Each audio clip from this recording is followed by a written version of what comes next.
Well, as long as we get that intro, I know it's time to...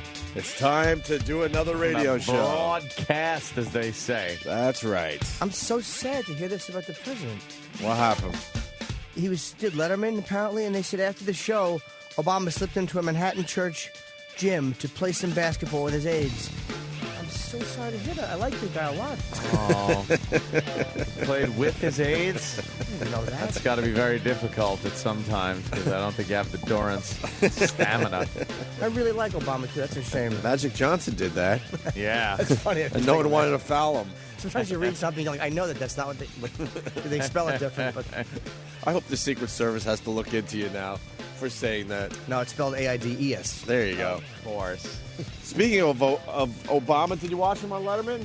No, but he seemed like he was entertaining and enjoyable. Yeah, I saw some clips online, and very personable. You know, he's a fun guy when he just sits down and yaps with people. He seems to have a good personality, and it's funny, off the cuff kind of things when he's having a conversation. A speech and a question by the press, and he takes that off the cup. I'm not Ed Norton. Off the cup? Off the cup, I said, didn't I? Cup. I thought you said cup, too. Oh, okay. Hold on. Let me take a drink out of my cuff. That's good. Well, let's. I think we got two clips. The black clip was pretty good, right? Yeah, We also- you know. I saw this online, too, this morning, but Obama... Making fun of his color. Yeah, exactly. Let's get right into it. I started noticing when they would have these the town hall meetings, and there was vitriol and general animosity and anger and shouting and pushing and just unsavory behavior reported. And I don't know if it was generally speaking, but it would be reported here and there. And then within the last week, a couple of days ago, Jimmy Carter started talking about this behavior and was speculating that perhaps this unease or poor decorum was because people was rooted in racism. Is he onto something there, or is that just something to talk about? Well, that was a 40-second question. Yes. And That was boy, a 40-second question. not only was it a 40-second question, it was so fucking wrapped up in whipped cream. Holy shit. You don't hear Letterman nervous that often, though. That- You very, very rarely That's hear a nervous him. Letterman, right? He was, Slightly, he was yeah. nervous. He Slightly. was nervous on that one. Talking to the president. The thing is, I mean, you see how it was presented also? Presented like the people at the town hall meetings are all nasty and unruly. Yeah. And it's like, you know, it's not really the case. Just Well, and even if they are, it's because they're angry, because they're being taxed and everything. Let's listen to Letterman again. Ask this question. I just I was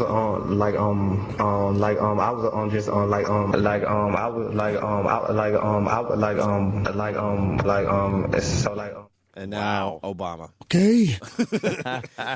He was definitely not petrified, but that's nervous energy when you're trying to just say it and ask because he wants to just probably say to Obama, "I love you. I'm so impressed." You want to praise the guy. I can't believe you're sitting here. I'm looking right at you. Dude, he's had you two on the couch. You think this isn't a thrill? Yeah. Of course it is. Well, first of all, I think it's important to realize that I was actually black before the election. So,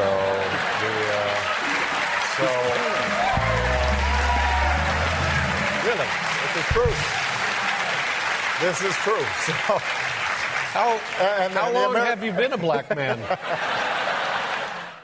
Having a nice little moment there, huh? Racial, that's fun. Got a little moo That's from the fun. band after his line. Who wrote that line for him? Obama didn't come up with that. You don't think so? Nah. Someone gave him a couple lines. To One throw of in his there. speech writers, maybe Ben. Nah, someone gave him that line. Yeah. I don't know. I'll tell you one thing.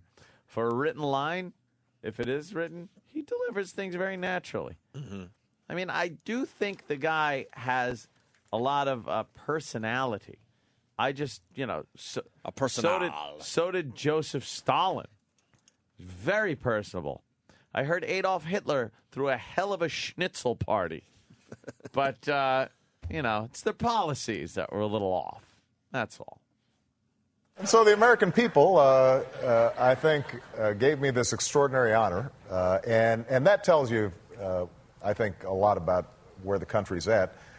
I actually think that what's happened is that whenever a president tries to bring about significant changes, particularly during times of economic unease, then there is a certain segment of the population that gets very riled up. And it happened. FDR was called a socialist and a communist. JFK, there were all kinds of names hurled at him. Ronald Reagan, when he came into office, he was moving in a different direction, and people were sure that he was bringing the country down. And so this is not untypical.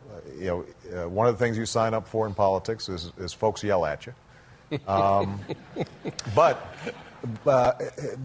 I think that what has been missing from the conversation is that the overwhelming majority of people, Republican or Democrat, I think they just want to see some common sense. They want to see some honesty and integrity in Washington. Start showing I think they're turned off by the shouting and the yelling, and they expect more from their public elected officials. Throw Pelosi out. I'll be happy. Yeah, I agree. Get that fucking bitch out of the fucking Speaker of the House position. That's a good start. Can't stand her. Imagine people who just wanted to go see Letterman, and then I don't know how they do tickets. But it's like there are people who are probably just coming in, but we're going to see Dave on a Monday. Oh, look who's here. And they get Obama. That's a big get. That's a crapshoot. You better win the ratings there. Having Obama on. Over Conan, yeah. Yeah, what did Conan have on?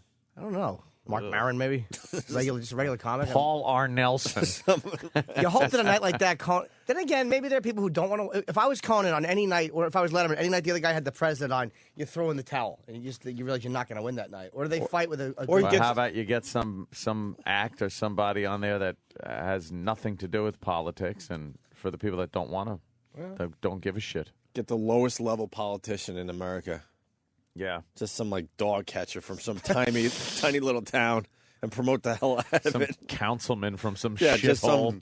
some dumb little... Talking about how he's trying to get the stop signs to reflect more. Who was on Conan, Dan? Do we have a list if you could see who's in? It was Ricky Gervais and Leonard Skinnerd. All right, not bad. All right. Fuck. You know something? If you don't That watch sucks the for president, Ricky Gervais, though, you can man. watch Leonard Skinnerd. Competing with Obama, yeah. What'd Skinnerd do? What'd they play? Free Bird.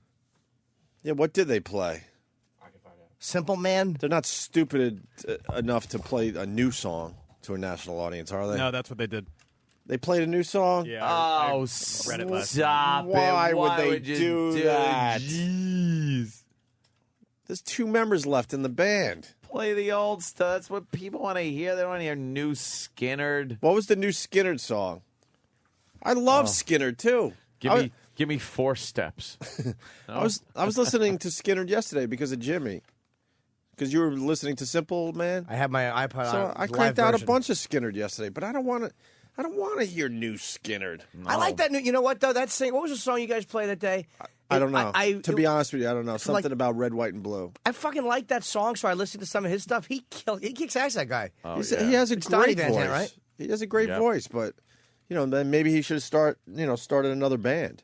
Because when you think Skinnerd, you think Freebird and Give Me 3 Steps and Give Me My Bullets Back or whatever the fuck that song is. Give me back my bullets. Simple Man. Fucking Tuesday's Gone. What's some of those other Skinnerd songs? Sweet Home Alabama. Am I Losing? It's never a big famous one, but that's one of my favorites. That's a good song. Fucking Ballad of Curtis Lowe. Give me back my bullet. Is this the new song? No, it's Am I Losing off Nothing Fancy. Oh, okay. The new song is Simple Life. Simple Life. It's not even in our delete system here at Sirius XM, and they got every song possible. Needle and a Spoon. Needle and a Spoon is a great song. Ooh, ooh, that smell. Can I tell you how great the New York Post is today? The cartoon is David Patterson. They just have him sitting there with Patterson written on his back. And a seeing eye dog, and he's looking across a desk at an empty chair in the Oval Office, and he goes, "I'm counting on your support, Mr. President." Oh, he's in a room by himself. Oh, shit. All The posters and cartoons are funny, man. I'm sure they will catch shit for that. They don't care. It doesn't they don't matter. They don't which is fire good. they treat Which their is talent good. well. The Yeah, guy but- looks out for his talent. That's fucking right. Rupert Remember Murdoch. the cartoonist got in trouble with the Reverend Al? Oh, and what yeah. happened? That guy didn't get fired. No. Reverend Al had to walk away. Rupert Murdoch stood tall. Good for Yeah, him. He had to Rupert Murdoch. He had to slump away. Gave kind of a half-assed apology and said, now it's over and go away. Yeah, because this is my company, and you're not going to run my company. That's it. Boy, there's a lot of companies that could learn a thing or two from that statement. Thing or two from about a thing or two. You don't let a special interest group run your company. Yep. Well, sounds like the president also. A lot of people are a little pissed off. The president's getting his schnozola in New York gubernatorial politics. They're saying he should butt out. Why? That's what these guys do. No, they you try know to what? help other races. With the Senate and things like that. No, telling your Democratic, what amounts to an incumbent governor, not to run. You don't think that's is been done not- before? You know something? What's good for the party? They don't give a shit. I don't about thi- the individual. The president shouldn't get involved in something like that unless he's supporting the guy. If not, he should keep his mouth shut. For him to get involved in state-run politics like that, where it's not a Senate or congressional race, it's a gubernatorial race, he should leave it the fuck alone. He shouldn't tell the guy not to run. First of all, it smashes him. Right. It doesn't help him get elected, that's for sure. But it's an important state for the party. They worry about the party more than one individual political office. Yeah, but with the governor, it's They just don't think he's a strong candidate, and he's also trying to fuck up Giuliani's chances, obviously. Yeah. Because Giuliani's going to go for this or what? Well, there's already a Republican that threw his hat in the ring. Who? As they say. It starts with an L. It's not. I remember because I always think of Lausenberg. Oh, you're Frank Lautenberg. But he wasn't. Bob Grant. Frank Lausenberg. Lausenberg. He had the best name for I know. people. The washroom attendant. Yes. For Dinkins. David Dinkins, the washroom attendant, the tennis mayor. He was always at the tennis games when Manhattan was falling apart. He'd be at the U.S. Open. He'd be in his white tennis outfit. Bob Grant hated him. Oh, did boy. he hate He him? hated Cuomo. Oh, but yeah, what the hell's the guy's name? Oh, Lazio, right? Rich Lazio, the one that went up against Clinton. Lazio to enter New York race. Was it yeah. wasn't Rick Lazio? he went up against Clinton, right? Yeah, former congressman from Right. Long Island. Announced Tuesday he's running for governor. But, they'll go through the primaries and shit like that. Yeah, I made sure I'm all up to date on my registration. For what? To vote? Oh, fuck yeah. You're a big time voter now. Oh, now I can. Now it's all about voting. I'm Mr. Chink Chink. Fucking pull down that handle. I'm voting for these motherfuckers. Republican. Just want to get some of the Democrats out of there. They're getting a little nosy. But didn't we just get all the Republicans out of there? Yeah, but now it seems people now are we getting a need to little get- upset, and they're starting to register to vote more. And they get it just happens. Weren't we just playing the same game a year ago, but it was just the sides were different? I know people hate hearing it, but I just want to protect the Second Amendment here in New York. Nationally, people are going, look, Obama's got his hands full. He's got this, the other thing. He's not going to touch your guns. New York State, on the other hand, is on the fast track to do all kinds of shit. And fucking Bloomberg's involved. Fucking Bloomberg's involved with it.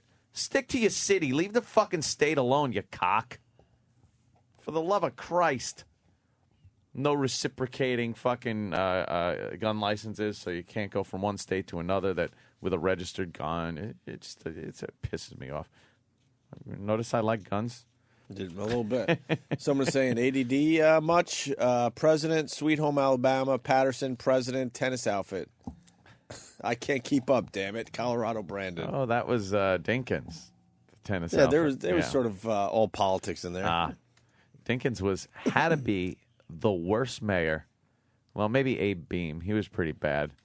But man, was Dinkins bad. He just fiddled while it burned. That's exactly what he did. He walked around New York City as it was in probably one of the worst times New York City's ever seen for crime and just a lack of cohesion of the people. Was he the mayor when Ford said, "I'm not helping you guys"? No, drop dead. Yeah, drop dead New York. I think that was famous headline. Yeah, I think that might have been Abe Beam. Oh, okay. Not sure. But it was when New York was going broke. He was the mayor during all the when race relations were really bad between blacks and Jews, and he would show up at the drug dealer's bedside at the hospital while the cops, were being chastised for shooting a drug dealer. You could not stop at a light without some snot-nosed homeless guy rubbing your windshield with a snot rag and wanting money. Times Square was just a wreck. No income coming in. The city was broke. He was just a do-nothing mayor. And then when Giuliani stepped in, he pissed so many people off with his policies. But you know something? You go out there now, it's all based on what Giuliani did. Giuliani was an asshole. Don't get me wrong. He's a prick. But you need a prick in there to get shit done. And I think if he's governor, I'd like to see that. Love to see Giuliani. I'd like to see Giuliani as the governor. He's a no-nonsense kind of guy. Former prosecutor. This guy's fucking cut out for the job. Yep. Let's go to Charlie in Philly. Charlie! What's up, boys? How are you, sir? Good. Hey, Ann, I had sent you a message on Facebook, but Obama, we gotta claim our registered weapons on our taxes this upcoming year, and it's $50 per gun, and we got to get fingerprinted. He passed this bill back in February, slid it under the radar. What state are you in? Pennsylvania. This Wow. is nationally. Yeah, but I'm already printed. Well, in New York State, you got to be printed in order to even get a pistol license. okay, but you don't have to claim them on your taxes, though. We got to start claiming them on our taxes. What is there to claim? I paid my tax when I bought the fucking thing. We all did, Ann. Hey, I'm on your side. And how do they assess the value that has to be taxed? I don't know. It's Senate Bill 2099, and then I guess the main bill is H.R. 45. Is it even passed? Because I never heard of this. And believe me, I read every fucking thing the NRA sends me as far as shitty, stupid fucking bills about gun control. Wow, that would be fucked. So wait, you have to. What are they saying that money's for? To go into to paying for gun damages or stuff like that? It doesn't even say what that money's for. I'm sure it's just to bail out, the bad economy that we're in right now. No, I'm sure it's to fight the fucking gun lobby and the NRA. If that is ever the case, I will take twice the money I pay in gun taxes and send it to the National Rifle Association. Mark my fucking words. I guarantee that's what I will do. Twice the amount that I would have to pay in gun taxes will now go to the National Rifle Association to fight these fuckers. Absolutely. Swear. Check it out, though, Ann. I believe it's Senate Bill 2099, or look up that H.R. 45, something about gun licensing. And there's Senate bill requiring, all right, federal tax on guns. Take a grain of truth, sprinkle it with false and misleading statements, add a heaping dollop of paranoia, and here's what you have. Well, this sounds like a nice fucking liberal fucking site. Gun owners beware. Senate bill blah blah blah will require us to put on our 2000 this is an old fucking thing 1040 release tax form. All guns that you have ever owned that you have or own, it may require fingerprinting and tax of $50 per gun. This bill was introduced February 24th. The bill will become public knowledge 30 days, blah, blah, blah, blah, blah. The full text available, blah, blah. Okay. This is an old rumor dating back to September 2000. All right, sir. See, you're getting a little ahead of yourself. Okay, I apologize. As of the writing, September 2000, Senate Bill blah, blah, blah, blah, blah, does not exist. But the legislation introduced by Senator Jack Reed of Rhode Island has little in common with the description above. There will be no federal tax on, No, they won't do that. I thought, because believe me, I read every single gun bill coming up for vote or consideration. I know every single one of them in every state. I read it every day. Look at what I got on my iPhone. Oh, I thought you were pulling out a gun. Oh, it got scary there? Yeah. Did it get scary there for a All second? excited. Look, I figured it out. I could get guns in Look here. at this. There's a gun rights app. You hit this fucking thing. See, it says gun rights. And then it pops up, and you go news, and you hit news, and it's got every bit of legislation that's coming up in every state about gun laws and what you can do and who you need to write to. Why don't you just play Boggle on your phone? Have fun. Yeah, Just play a fun game. Do you have paper toss on there, too? Chess? This is important. It's the number two. Not as right. important as getting the high score on paper toss. Oh, believe me, I play shuffleboard and bowling, All right, too. good to know. But it's very Boggle. Boggle rules. Just play Boggle. It's a phone. Have some fun. Or some I'm looking at gun laws. I know. Motherfucker. In traffic. I'm cursing in the dark. Shit on you. Anthony Scrolly in traffic. What the fuck is North Dakota doing? My application says there's going to be gun legislation. Right, no. That's what I do. Try some Sudoku. Exactly. How about you text a friend a funny picture? Oh, Jimmy. You certainly put things in perspective. Boggle. You seem to be boiling under the surface today. No, I'm always What's a up? little bubbly. No, something. You're boiling a little bit Did today. anything happen last night? Let me think. You seem like you're boiling just under the surface. No. It's a very stressful week at the house. Why? Because I got all that planning going on for the wedding. But you don't do and my any of that house planning. is like, yeah, but you know what? The house is full of like people and things going on, and there's 8,000 candles in my house that's going to be taken outside for the tables and everything, and it's just like a little nerve-wracking is all. You know how it is. You just you want to kind of just mellow, and there's a hustle and bustle going to be going on. You got plenty of rooms to hide in. Go hide in a room. Yeah, but I like hiding in the Or take your living guns room. and go shoot something. I do that. I go to the right. range. No, you seem like you're boiling just under the surface. No, well, things like that annoy me when I start talking about that because About politics? No, but especially About guns? gun control. It really is. I just shipped off another thing. The NRA sends me these forms that you fill out and send to various congressmen and stuff. And, you tuck in a little check for them, too, so they can fight the good fight. But so I read these things, and they get me so fucking mad. Like a Carolyn fucking McCarthy bitch. She lost her husband. Fuck her husband. You got to understand that she might take maybe take if her husband guns had on trains a little you know something? a bit seriously. Well, you think whether any she's right or law- wrong? I mean, what was she supposed to do? You think any law Open up a bake shop? any law in place would have stopped that fucking lunatic savage from shooting her husband. The only law put in place that might have stopped that from happening would have been to allow an average citizen, a law-abiding citizen that has a registered legal handgun to be on that train and have taken out Colin Ferguson before he got to her husband and son. It's the only thing. No law would have stopped that whatsoever. Why doesn't she see that then? Because she's blinded by personal tragedy, which is fine. You could take personal tragedy and use it, but stick to reality too, please.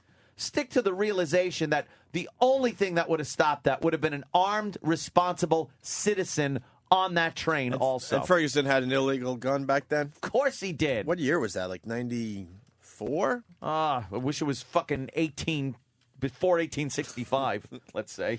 What, the LARR didn't even run that, Ant? I think we had a choo-choo around there, didn't we? Choo-choo, Oh, do we? Probably. I don't know. McLean, Probably Tennessee. Steam. Bunch of white people with parasols. What could you tell us about the gun laws in Tennessee, Ant? We have a reciprocating deal with Tennessee. I know I can go to Tennessee with I a was just gun. fucking around. How do you but, know this shit? But Tennessee people can't come to New York with a gun. But I can go to Tennessee. How does he know? It's the new app. Yeah. It tells you all the reciprocations. I It has have a thumbs up in reciprocating one state. state and like a thumbs down in the other state, so you know that they can't bring it. I got stuff I read every day, but I don't remember it after I read I it. have to remember two things: gun laws and age of consent. It's funny. McLean. Don't mix those up either. No. Oh, no. I thought Tennessee was 14. That's the gun reciprocation. Oh, shit. Oh, sugar. McLean, what do you got? Yes, sir. Bloomberg already has made it illegal to paint guns. There's a company called Duracoat. They have a process, a paint system that you can paint your guns with, and it's illegal. All but like 4 basic colors. Bloomberg thinks that colored guns apparently are more dangerous than, say, a black gun or a stainless gun. We all know how true that is. Well, here the problem is the colored guns, dude. That's for the cops. That's to make sure the cops have an easier grasp. I disagree, Ant. Me and you agree on everything. I'm a cop here myself. I've been for 20 years law enforcement. And if I was a thug, here's what I'm going to do. I'm going to take my gun, and I'm going to paint the end of the barrel bright fluorescent orange. Exactly. Bright red. And then you're done. Looks like a toy. Yeah. You're going to put that hesitation in the cop's mind, and I'm going to smoke your ass. That's the way it's going to be. You're so right. It's false security. Yeah. I mean, if you were a criminal, then you would go, all right, I'm going to make my gun look like it's not a gun. All these gun control laws are false sense of security. And Bloomberg, here's another thing this fucking prick is doing. He is meddling in out-of-state affairs, not even out of city. This motherfucker gets his shit all involved in New York State, which, you know, all right, if it helps your city in some way, shape, or form, maybe. But now he's meddling in other states' affairs when it comes to gun rights, trying to get gun shows shut down, saying that this is where the influx of guns comes to his city and stuff. And meanwhile, it's not. Would it happen occasionally? Sure. Do people barrel into fucking people driving the wrong way on roads? Yeah. Do you ban fucking cars? No. Yes. You're gonna have accidents. You're gonna have tragedies. You're gonna have mistaken identity. You're gonna have people dying with guns. It doesn't mean that all of them are bad. Everyone that owns them are evil. And gun shows in other states and states that have more lax gun laws ought to be up to the same fucking gun laws as New York City, which is pretty much you can't get one. Bloomberg should pay attention to New York City and keep his fucking meddling schnozola out of other states' affairs. And something to throw into the mix here, the homicide rate for New York City is going to be one of the lowest in many, many, many, many years, if not the lowest ever. More cops on the street, and better.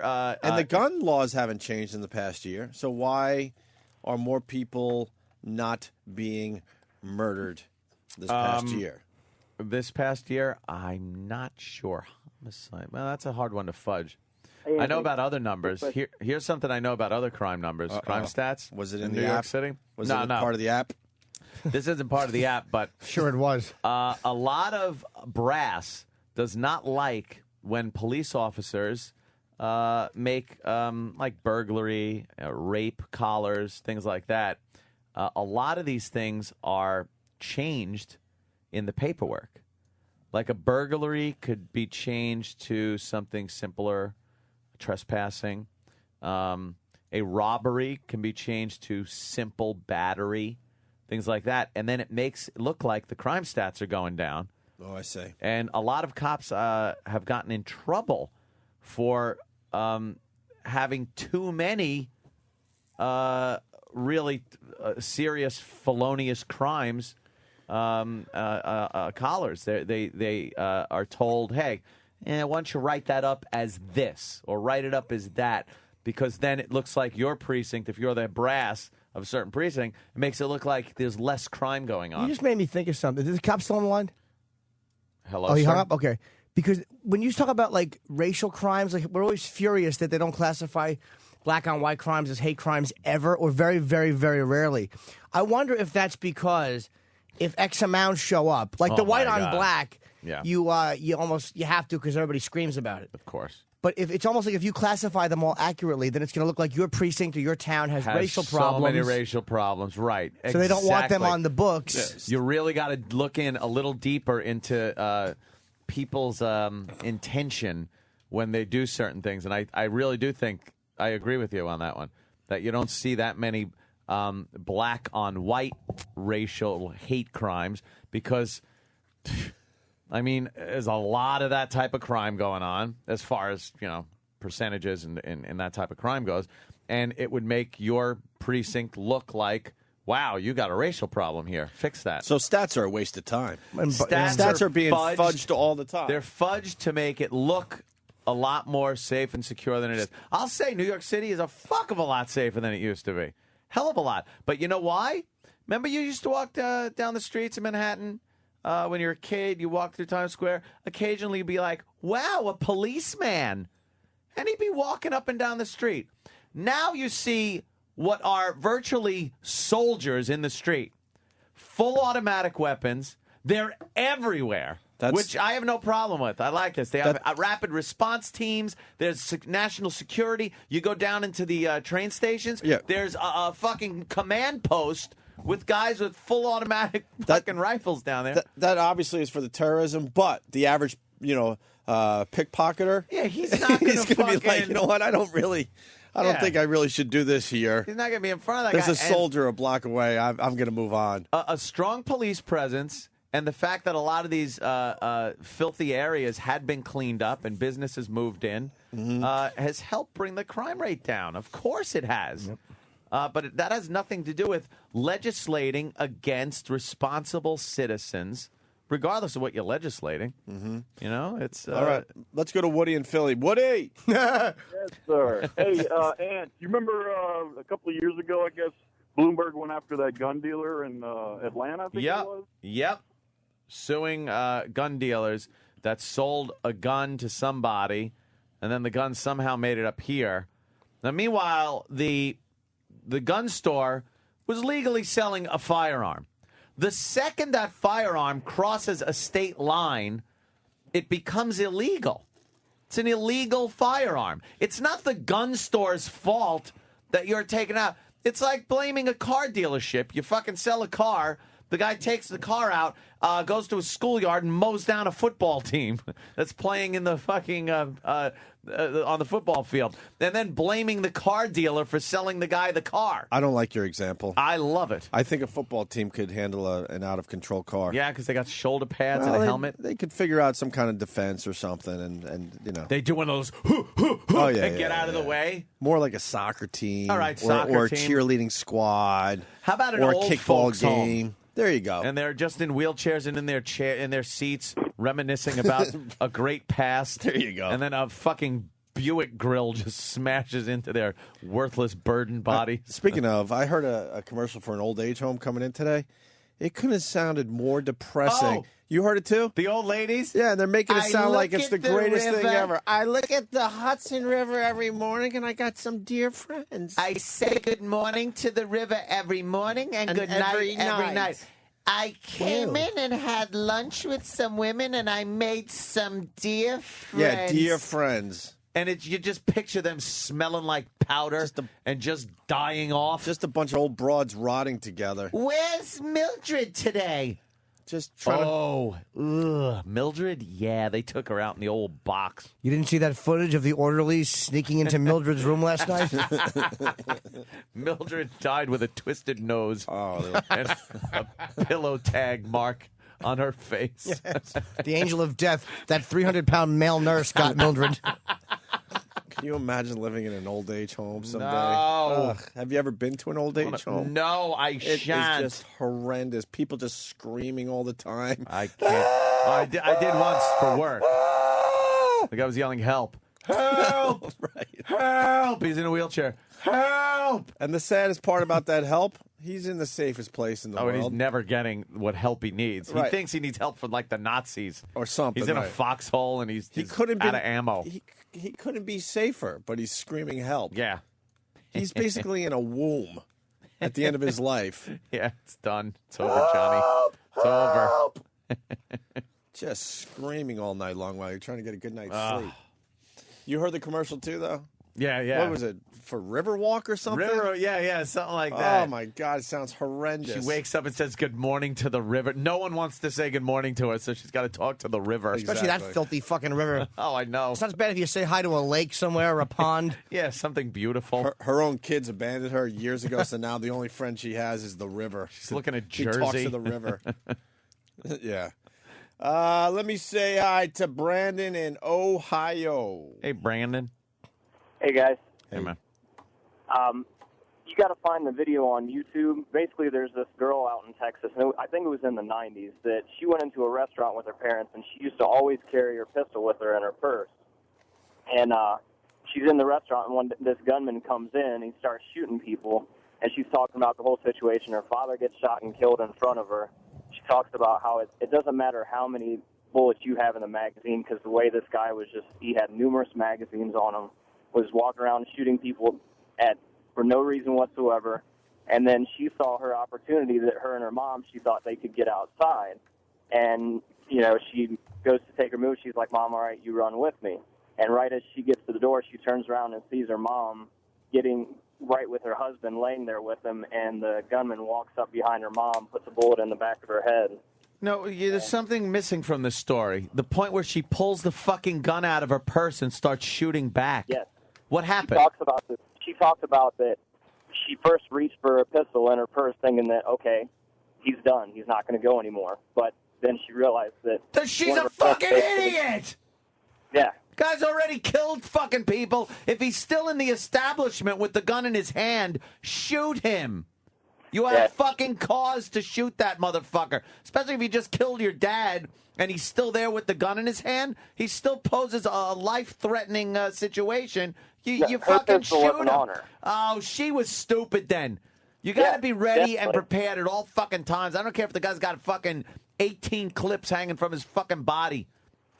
At least give it a whirl, for fuck's sake. So what is she saying? It doesn't matter if you have a gun or not?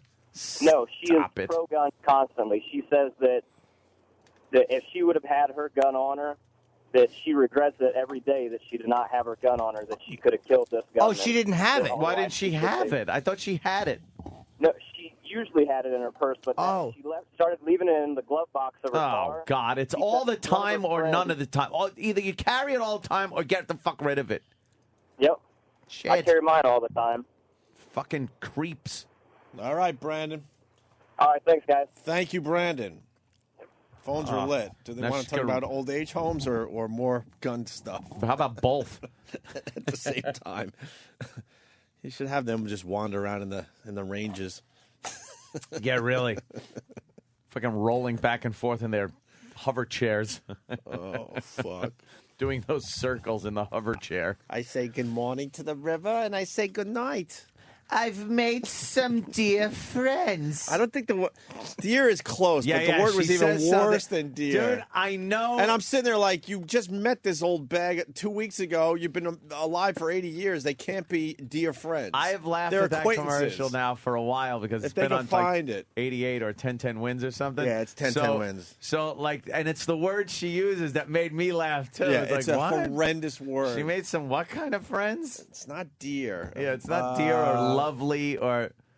It would basically be a friend you make in high school that you have for your entire life. Yeah, for your entire life. But these are people you're just meeting at the old age met home. them. Right. She meets some new ones every day because she forgets she met them yesterday. How would you This place is full of friends that are dying all the time? Yeah. Why would you make friends with anyone? Oh. That means you have to go to more funerals and wakes. God damn. There's just a fucking oval track going from that place to the cemetery. No shit. Looks like fucking a NASCAR race with ambulance. They got a conveyor belt. Throw Betsy on. It's a conga line. But she was a dear friend. Dun, dun, dun, dun, dun, dun. Is it Dun, dun, lifelong dun, dun, dun. friend? Not I lifelong. made some lifelong friends. No. Now we need to know that what is the true. word is. They are lifelong friends. Dun, all dun, 10 dun, minutes dun, of it. dun. No, it's worse than deer and worse Yeah. than lifelong. Yeah. We could hopefully find it down the hall. Let me say hi to Eric in Colorado. Eric. Hey, morning, boys. Hey, Eric. man. Yeah, that last caller, Brandon, left out some major details about that shooting. Yeah. That was the Luby's shooting. Oh, yeah, okay. Back in the late 80s, and the woman he's referring to is Kay Bailey Hutchinson. And that was prior to Texas having concealed carry permits, and that shooting actually led to Texas getting concealed carry permits. I remember that guy walked in to that place and just fucking shot it up. It's like a fast food place or something? Yeah, it was one of these little buffet type restaurants Yeah. that was patronized by the old folks quite a bit, and he just, she carried a pistol. I think she carried a .38 in her purse illegally, and after the shooting, she got elected to office and helped bring about concealed carry permits in Texas. Kay Bailey Hutchinson, wasn't she? She was the governor, right? She's running for governor. Oh, okay. Wow. I think she's challenging Rick Perry now. But she was she became a U.S. senator or U.S. congressman from Texas for when Bush was governor. So she, Towards the end of it. why'd the guy do it? And they killed, he was just a nut? Yeah, he was just a nut. He walked in there with a whole bunch of guns and opened fire. And, you know, I think there were like 30 people that were killed or something like that. Yeah, it was a biggie. And, yeah, it was one of the first mass shootings that we ever really heard about. Mm. And, yeah, she had previously carried a gun illegally in her purse, but she had, for whatever reason, left it at home that day. And, yeah, she watched the guy gun down her father, and as her and her mother were trying to leave, the mother refused to leave her husband, and the guy walked up and shot her point blank in the head. And, you know, Kay escaped, and she, you know, that's how she got elected, was on that. And I think her rallying cry was concealed carry permit. I wonder if you did statistics, do more people get killed by legal gun owners or drunk drivers? Like in any state you want to go to, of course. It's got to be. But what I'm saying is, you do know the answer to that. if Bloomberg is suing the gun manufacturers, why is he not suing the alcohol manufacturers who are really causing a lot more havoc than legal gun owners? Yeah. You understand? Why not? Why isn't he doing that? Because they're very powerful. Alcohol and cigarettes will always kill more people than guns will, but they're I don't know. I don't know why. Ugh. They're just ingrained in society. They're not. What's the matter? Oh, the goddamn phones went out. Sick of this fucking place. Fucking phones. I'm Well, so good. sick of this Yeah, fucking place. It's not like we had We had a few callers on the line. A few? Waiting to talk about. We had this. some great callers. Never fails. We got to take a break and fix the phones. the phone. Again. What's wrong with them? Again. I wonder if someone else's phones go out all the time. It's because They're it's so taking care of. complicated, these systems. I know. Go back to basic phone shit without computer codes and timeout errors and all it, whatever the fuck. Yeah, they Just got give me a to make fucking old school phone complicated. that goes ring-a-ding-a-dingy and we pick it up and we talk to our listeners. Ring-a-ding-a-dingy. Instead of this computer shit. And now there's a phone that's on somewhere. Hello? Hello? I hear that. That's a I hear phone it. on somewhere. Yeah. That was the government, by the way. They didn't want to. Didn't want us talking about this man. Well, the phone just took us out of a very good fucking segment I because know. we had some great phone calls. Great phone calls. Never fails. Opie and Anthony.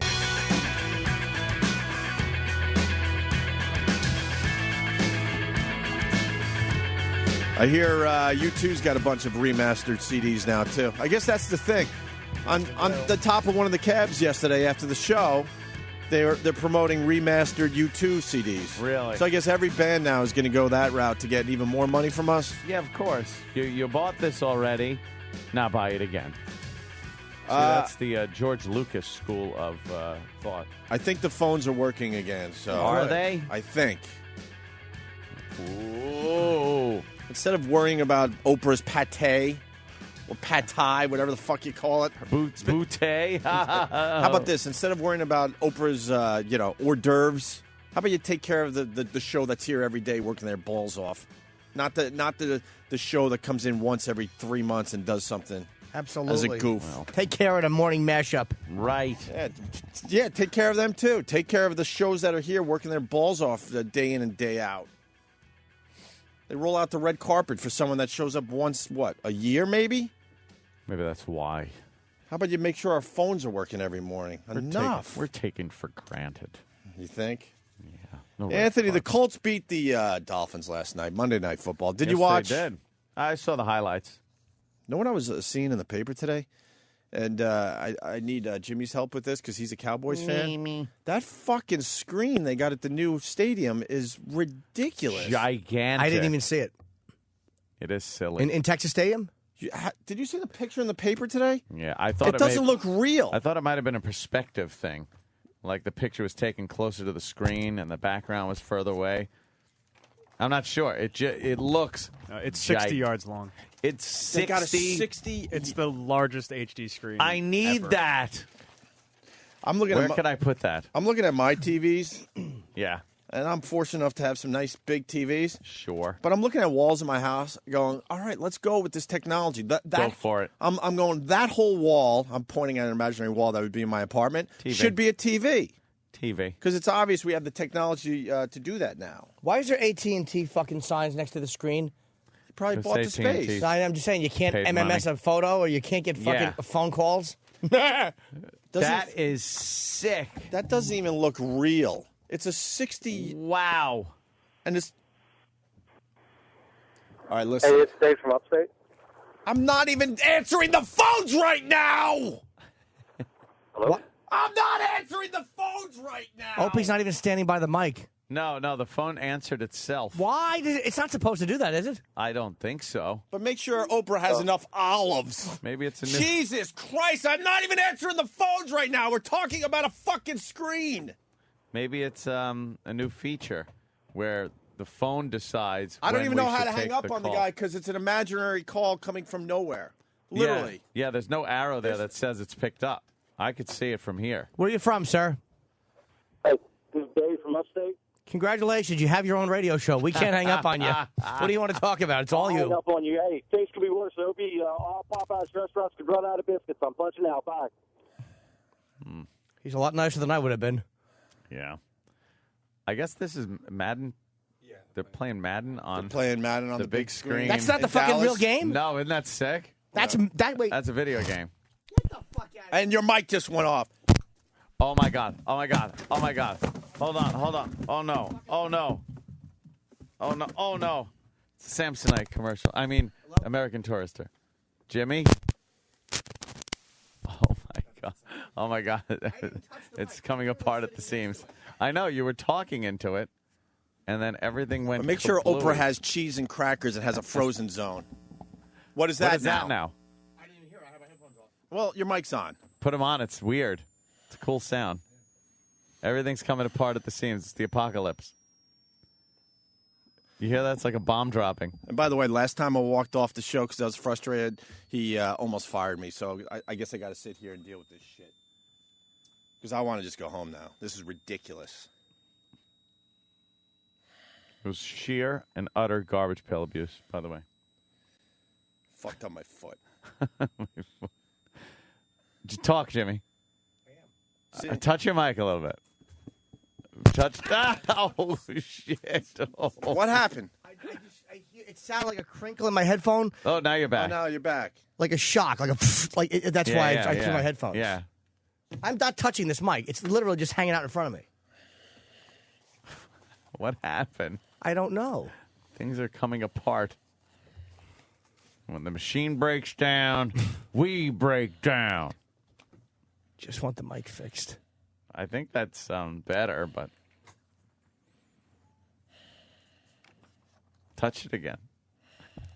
Touch the back. But I hadn't touched it before I know, touch when the- it first crapped out. Touch the plug on the back, I don't want to. please. Is that what's doing it? I don't know. Because it did it before without me touching it. I'm not. It's not like I bumped the mic. No, it's not.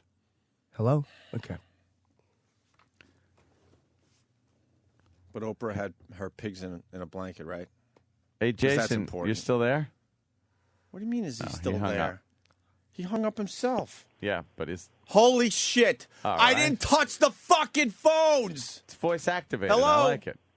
Who's this? Hello? Hello? Now the phones are just answering by themselves. Holy shit. Oh, my God. Reboot that fucking thing or something.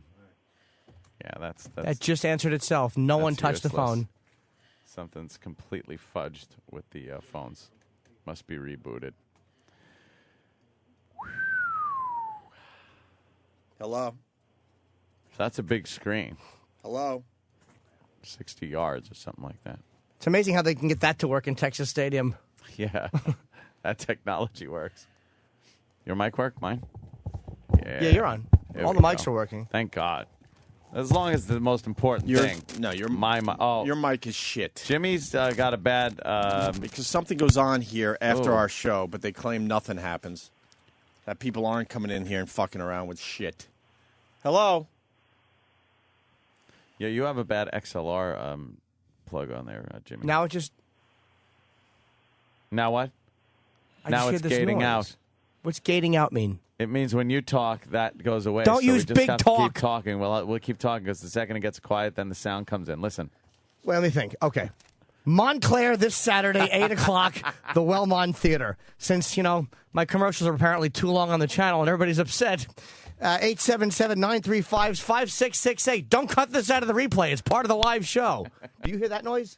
What is that? I don't know. What was that? A click, click, click? What is that click, click, click? Why, you just gave $100 to Mars to take the clicking out of the microphone. Anthony. There was a problem with your commercial? Well, no, we can't have phone numbers with the comedy clubs. Well, now it's, runtime error, automation error, unspecified error, assistant producer 3.1. We got a yellow exclamation mark, and he's rebooting, I would gather. Sorry, listeners. Hit OK. Not be Connection established. to the server cannot be established. And Opie just threw the mouse against the monitor, which is really funny if you think about it, because the mouse or the monitor really doesn't have anything to do with the problem. But that's what makes you want to punch your monitor. I think the monitor takes a lot of abuse that the computer really is responsible for. You know what it is? The tower the tower lurks underneath the desk, causing all the havoc. Causing the havoc, and the monitor's out there going, hi. That's like your little visual interface. And the poor mouse it puts shit in. So when the mouse freezes up, you look at the mouse and go, die, and you throw the mouse. It really is. Oh, damn. It really is a case of blaming the messenger when it's Yes, and you punch your monitor and then realize it wasn't the poor monitor. I took out a laptop. Like I was so frustrated with my old laptop that I punched it to death, and like the backlit broke and the screen juice came out everywhere. And I know I probably, if I sat there and just kind of composed myself, I probably could have got to the bottom of it. How good did it feel though when your fist Dude, hit it felt great. I punched the top of it closed, like I gave it like a hook, and then I punched the top of it a few times. I can't believe you guys are trying to bring logic into the situation. I threw mine into I know. the pool. I know throwing the mouse at the screen. Yeah, I know. Oh, but no, we all it makes do me it. feel better. Who gives a shit? But I'll rip do this it. fucking thing out of the wall. But the thing is That's what I mean. We all do it. We all take it out on the parts of the computer Right. that it's underneath. It's that fucking beast underneath. But the monitor gets the glory, so the monitor gets the fucking pain That too. is true. Fuck the monitor. You don't look at the tower when a nice fucking pussy is showing on the screen. You're not jerking off to your CD-ROM drive. Yes, you're jerking off to your lovely monitor. I threw a Toshiba laptop right in my pool as it was on and not working. It was a blue screen of death. I punched the monitor. It made that crackly look, and then just took it and tossed it in the pool. It didn't even make it. It didn't even drift to the bottom before it went completely black. My Dell was fucking annoying me so much. You remember back at K-Rock, I wanted to bring my Dell computer in and hit it with a baseball bat. Oh, yeah. And Chiasano wouldn't let me because Dell provided computers or whatever. It's like, but who cares? Of course. They didn't provide mine. Yeah, they did, but not for free. It was shit. And not good. Not good. As opposed to good? As opposed to good. Wow. And we want our fucking TV back. Where did our TV go? I don't know. Someone took it. Someone took it. They're And gonna they lied to us by saying it was broken, and they took it out to fix it. Meanwhile, I later heard that it went to somebody else's studio. Somebody that I think gives us we've dirty had a looks problem with. every day. Yes. That might have, whatever. Yes, That's another I think they situation. have our TV. All right. Oofa. Yeah, this phone situation is awful. Where were we? The screen in Dallas is what, 60 yards? 60 yards wide. And now every stadium's going to have to get this. In order to And are they keep losing up out with on the Joneses? They're not really. They're not really losing out on seats because there was over 100,000 people at the game. I'm guessing that the way we look at it, it looks like you're blocked by view. Does. But you're not.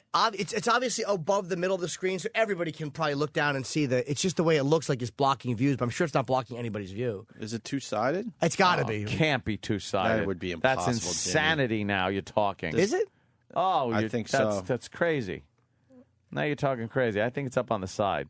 It's big enough that punters are punting the ball into the screen, though. What? Yeah. They didn't get the fuck it is outta here. double-sided. Look at that. It hangs in the middle. It does hang in the middle. Wow, that is a big screen. And the punters are hitting it. So yeah, that's during the first preseason game, I think a couple times they punted the ball and it just whacked right into the screen. The screen is in play, like it's that close to the field. That's pretty dumb. Yeah, it is pretty That stupid. is stupid. How is that allowed?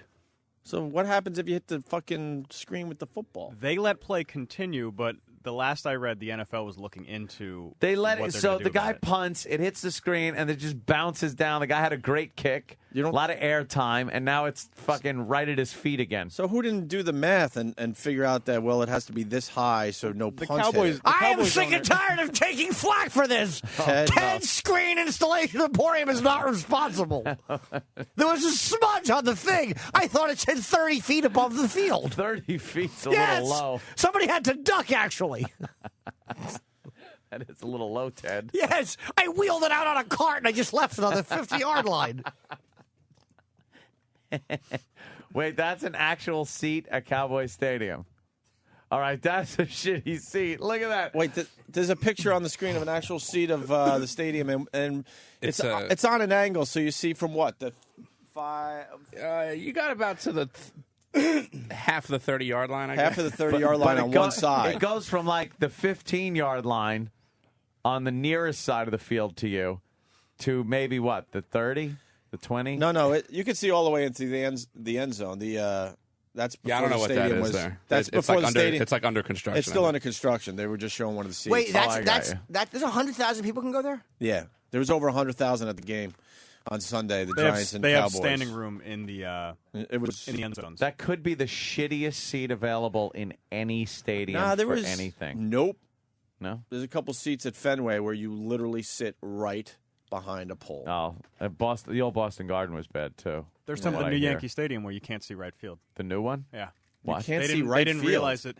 They didn't realize didn't it until they realize. built it. The what? How do you not realize till you build it? That like the big Oh, center wow. field monument. Look at that poor lonely seat in front How of do a you big sell pole. that seat? How do you sell that seat to somebody for real? Wait, is that the foul pole or the fucking home run pole? That there's a It's the same thing. there's a worse. Did you just say the foul pole or the home run pole? He's right. Because I'm saying It depends on what side you're looking at. that's funny. Because where you could see it, you could probably watch the game. The game would be taking place to your left there or your right. You could Yeah, probably but- see the entire game. But you can't. Someone is saying that if you hit the screen at the new Cowboy Stadium, it's a do-over. I would be dickhead punter, and I would just hit the screen over keep and hitting over it. and over again. Oh my God, that cannot be a real seat. These are real seats. I'm telling you. You have man. to put your leg on each side of that fucking Yeah. foul or home run pole. We're Yeah. not sure what it is. Yeah. Where is that, Danny? You know what? At this point in time, I am not sure. I will try to Would find you out just where put that is. off foul pole Those- seats? Foul pole seed. Yeah, I don't even think those are the Fenway seats. That is 'Cause horrible. One is like just in the middle of a section. It's not in the front row like that. Yeah, we know the screen is double-sided. Should we try the phones again? Yes. Oh my God. Oh Jesus, on a crust, please work.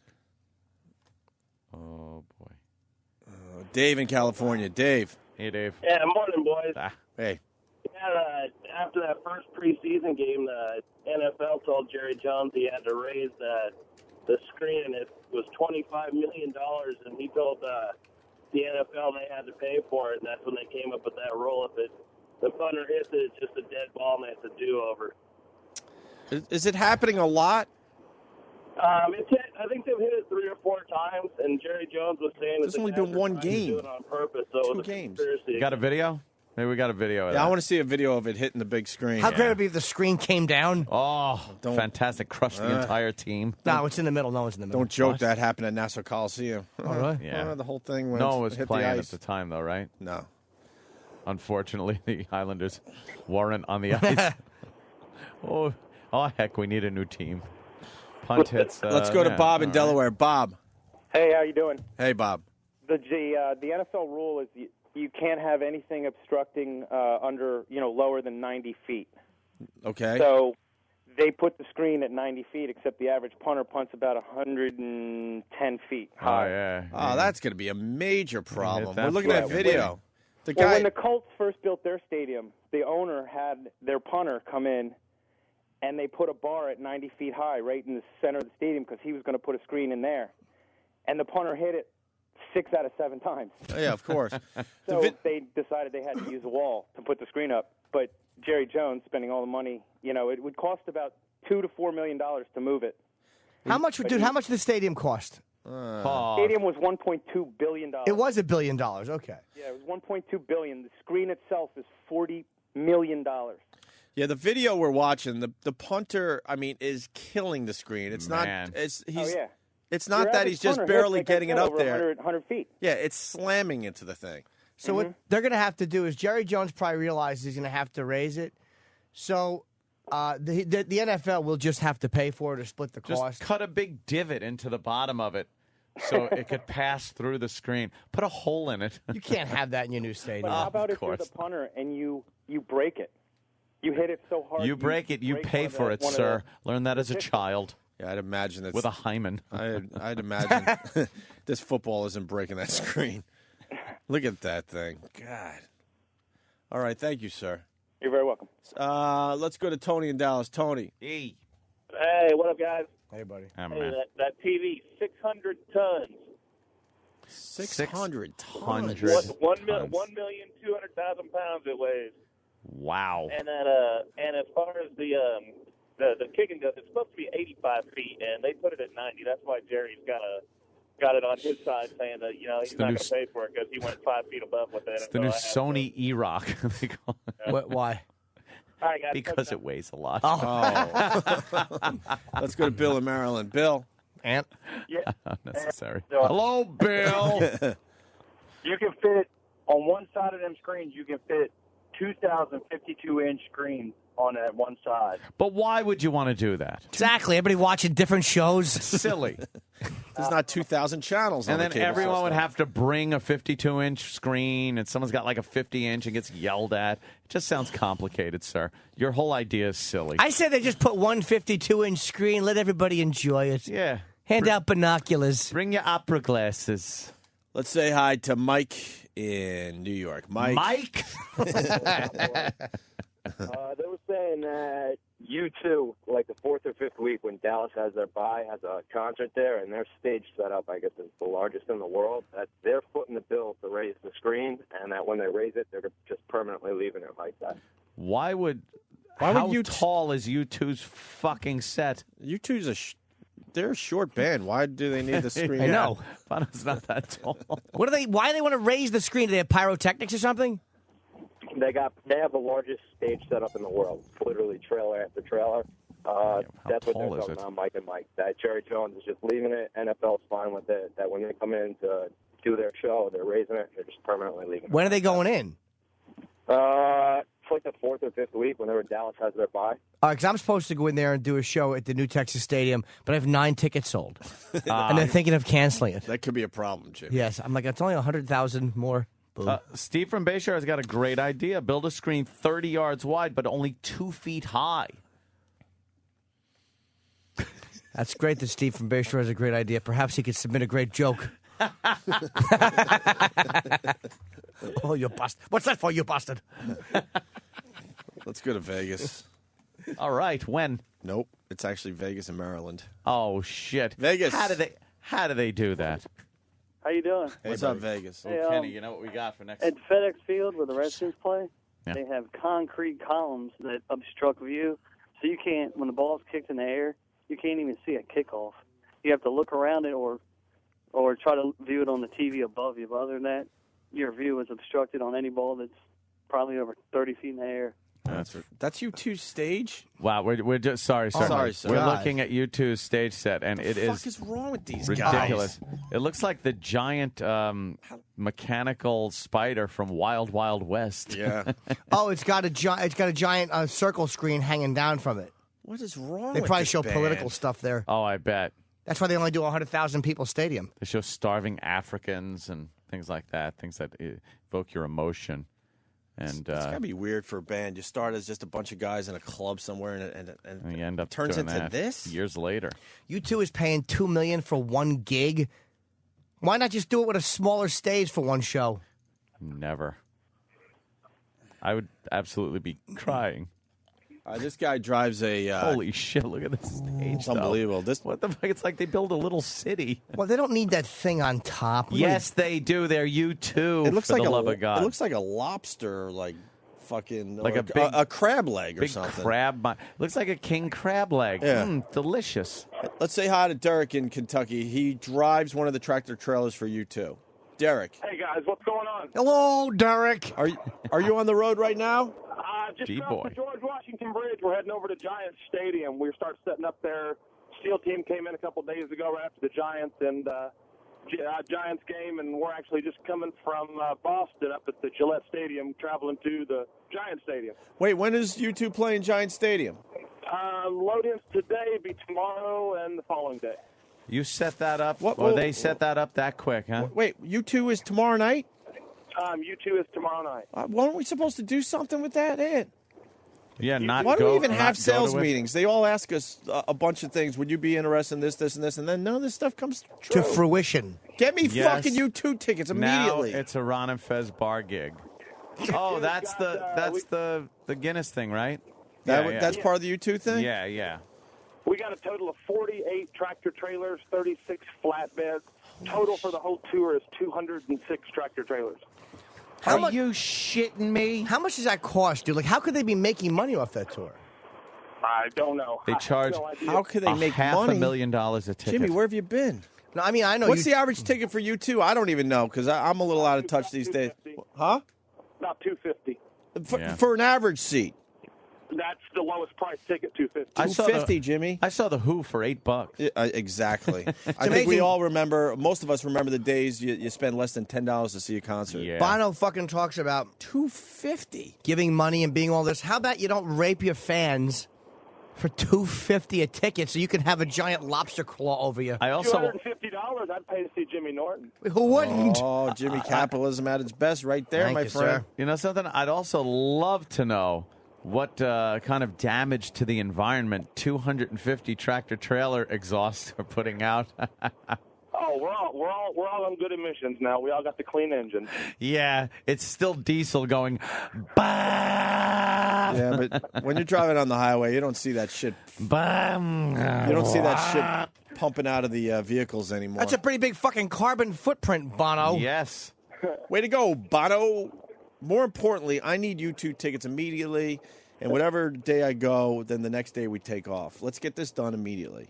Is this Guys, Plug you guys Ola? have a great day, and thanks for taking my call. No. It's You're not gonna Plug talk about Ola, the show? right? No. If fucking tickets show up FedEx, what do I know? Also, we have Major Make League sure they're good Baseball, seats, right? too, please. We have Major League Baseball? Yeah. Immediately. I want Sunday fucking tickets. This Sunday, I need tickets for Yankee Sox. Why Sunday? Because that's the only day I have available, and It's they're gonna playing. It's going to be a who gives a shit game, though. What? Yeah, because they're going to wrap it up by Sunday. Well, So then you're going to be sitting there, and everyone's going to be resting, and no. Look, I want to see. that's an easy ticket to get. Is what I'm Yankee saying. Sox game. I thought you were going to go for the playoff tickets. That's a tough one. Well, believe me, when that fucking kicks up, I'll be up their asses looking for playoff tickets. But let me tell you something. Right now, if you're listening, you listen to every bad thing we say. Here's a good thing. Help out your pal Anthony. Anthony never asks for anything. How the fuck did this turn into you and your Yankee tickets when I want U2 tickets? Because what the fuck? Because your ticket is about $250 I'll pay and for it. impossible to get. I'll pay for my stupid tickets. Mine, I could probably get. Chapman doesn't work here. Oh, yeah. Who can I get that's going to help? Hey, I want Yankee Sox tickets for Sunday. Does this joint have U2 tickets? Why would they? Hey, Derek. How you doing? You meet the band ever? No, not really. Don't have much interaction with them. They're in and out. And how long does it take? Okay, you guys pull up with your tractor trailers, right? How long does it take to set up this stage? Well, they've come in a couple days before to actually set up the steel structure. It's actually the skeleton of the frame. They start about 2 days before. Usually, we come in that morning, usually around 8 o'clock in the morning, and we're done everything usually about 8 at night, and then they're tweaking and tuning the next day for the show that night. And someone's calling Bravo Sierra on you. A lot of people saying they're getting their U2 tickets for as low as $33. Well, they Yeah, could be. scalpers. No, I think U2 did try to make a cheap ticket. I do remember reading that. $250 is the high end of the ticket prices. High end? Yeah, they go from $30 up to there's like 4 different ranges up to $250. Look, I'm not shy. I want $250 tickets immediately. $30 tickets are one of the terminals at fucking Newark. That's what I don't have anything to do with the ticketing. I just see them advertised for $250. That's what I'm going by. All right, let's put Opie wants two $150 tickets. I certainly do, and I'll pay cash for them. And we take the day off the next day because I'm going to be tired. Hey, that's what I do. Sir, can I ask you a question? Sure. What happens if you jackknife and everything goes flying out all over the road? What would you two do? I don't know, but we're not going to talk about that because that's something that we wouldn't want to put ourselves in a situation. No, I understand, and not No, for your no, personal safety. no, you I just mean, let's say there's a robot driving the truck. No, same scenario, but you survived the horrific accident. Yeah. So you're fine. You walk away nice. Yeah, the tractor comes away from the trailer, and you don't even know. You're just driving going, wow, I'm getting good gas mileage. Only the trailer and the school bus are burning. And the trailer just rolls and rolls, and all that equipment goes. What the fuck would they do? I really don't know. I've not been put in that situation. It's all So, duct don't taped know. together. Looks like That's shit. something we're just not gonna. We're not gonna put ourselves in that situation. Yeah, don't do that. Tickets are still available? Good tickets? Get up on someone's ass and beep your horn. Make them crash. Hate people. Oh man. All right, you trucking motherfucker. Keep her between the ditches. Hey, keep them between the dishes and keep the bitches off your britches. Keep your shiny side up and your dirty side down. That's right. All right, brother. Let's Put say the pedal to the metal and the thing to the floor. To the floor. Section 132. That's bad. That's side stage shit. Mike in wow. Virginia. Hey, man, I want to know why you cheap bastards are trying to get free tickets when you're friggin' millionaires. All right, listen to me, Mike. Hold You're the missing phone. the point. Oh, my God. I just said I want good tickets for you two, and I'll pay cold hard cash. What did you miss? What did you miss? I missed you paying cold hard cash. Yes, I said I'm that. the one asking for free tickets to the Yankee game. That's but right. Now, sir, let me pose this to you, sir. Where do you work? I work in Charlottesville for the government. For the government, but in what capacity? Gatekeeper. You could be vague. What do you do? I'm a software engineer. You what? I'm a software engineer. You're a software engineer. Do you make the thermite paint? Thermite paint. Have you ever been able to maybe grab something from work and take it or home? Absolutely not. It's called pilfering. No. The fuck? No. Nope. No pilfering allowed here. Never took a monitor, a cable you needed? No, absolutely So you're not. a horrible You can't do that. example. I'm talking about, I work in a place. See, I work at Sirius XM Satellite Radio. It's very important. You know how important that is to people's lives? You know what? I guess it is pretty important. No one gets that Doyle Hargrave line. I missed that one. I'm Yeah, sorry. that's a good. No, I know that's a vague one, And but I look, like it. We're looking up fucking tickets. I don't want to be to the side of the stage. And you know what? And stop selling us tickets to concerts where you're behind the stage and you're looking at their backs the entire fucking time. Do you have my fucking YouTube tickets, Eric? Yeah. What about my Yankee tickets? They're working on it. They're working Who's on got it? my fucking YouTube tickets? I want Yankee Sox tickets for Sunday. We know. In this studio by They're not playing in the studio. 9:00. Oh, they're not? Oh, then forget. And if you don't get your tickets by 9 o'clock, this is what we do. We leave. We leave. This is a hostage situation. You know what? We've never asked for That's anything right. from these sons of lovely people if they get the tickets. But today is the day we draw the line in the sand, Dopey. All right, let me hear about my YouTube tickets Oh. first, and then we'll see what's All going on with right. your Yankee tickets. It's been confirmed. Your tickets will arrive tomorrow for Thursday night for you two. You have a pair of tickets. Where, though? We don't know yet. We'll find that out Where tomorrow. are we getting them from? Oh, boy. The record label. Oh, boy.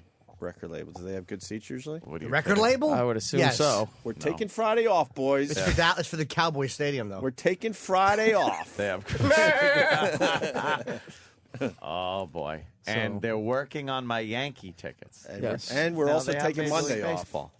I want the good, like serious tickets.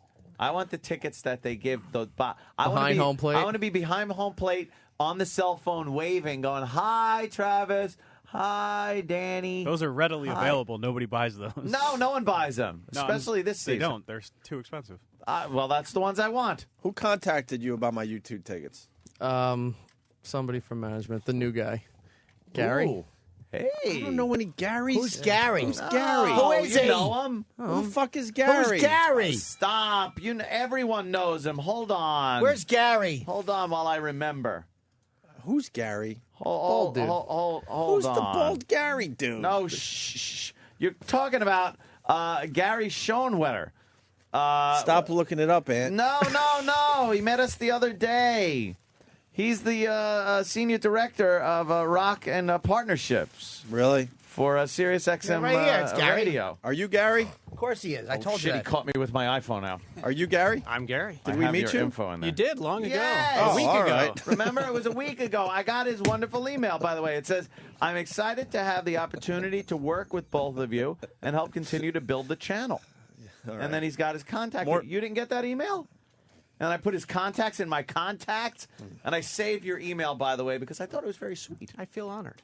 No problem, my friend. More How importantly- about those Yankee tickets? Whoa! Why are you making it about? I started this. You got your tickets. Calm down. I don't know where they are yet. Mine are still How good vague. How good are my tickets? I'll know tomorrow. I don't have them yet. If they're side stage or I'm looking at the back of Bono's head, then No, you they know, won't- tell they them to go won't be fuck bad. themselves. All right. It'll be in the middle of the field, so there's probably like Metallica does a circular stage now. Do I have to go to Mad Dog Russo for these? Do I have to go to Mad Dog?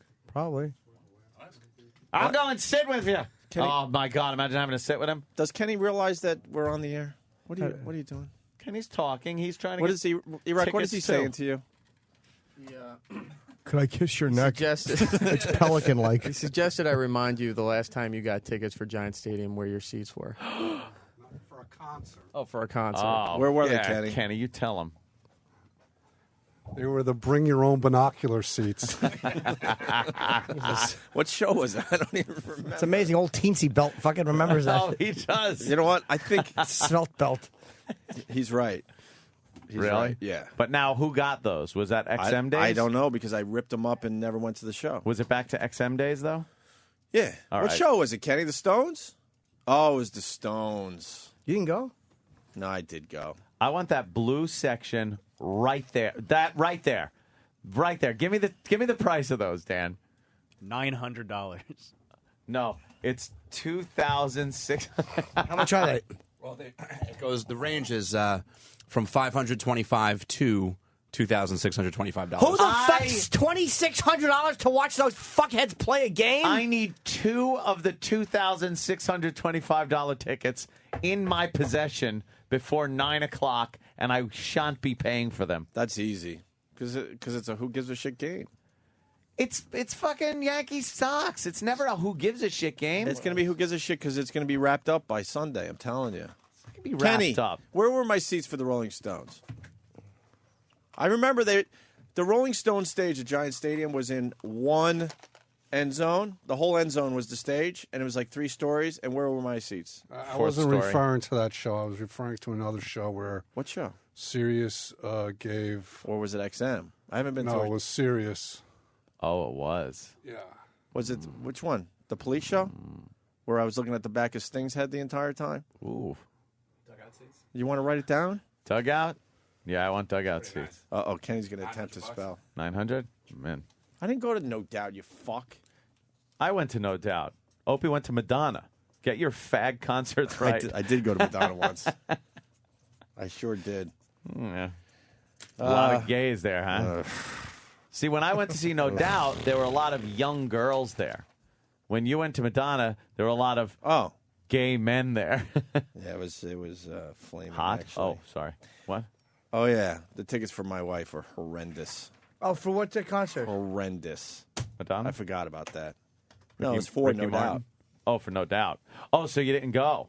No, they Oh. were horrendous tickets. Oh, they're terrible, right? Yes, I could have done way better with one Oh, I phone call. gotcha. Where did you where did we go to? Where did you go to get them? I asked the company for a favor. For serious? Yeah, and they were horrendous tickets. Horrendous. Thank you for reminding me, Kenny. Whoa! All right, why don't we take a break? Yes, I just got a sandwich. So Ant's getting his Yankee tickets. I'm getting U2 tickets. I don't know. I'm not saying I'm going to get him yet. And God damn it, if I'm up in some fucking huge you have to. I know they have Major League Baseball here. I know they got connections. I know whenever I see interviews at the end of the game when they're talking to, fucking player of the game, I see that Sirius XM microphone shoved right there, front and center in people's faces. So I know there's connections. I'm not going to Tate. Thank you. Go to break.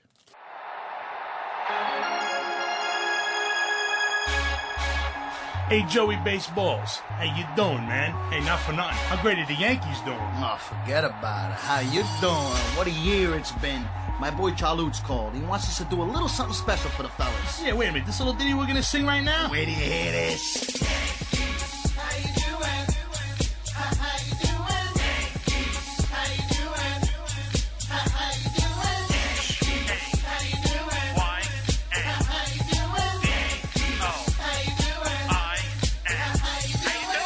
The Pinstripes, 35 American League pennants, 24 World Championships on the drive for 25. How you doing? Yeah, playing in the Bronx, in the house that Roots built, in New York City, the greatest city in the world. How you doing?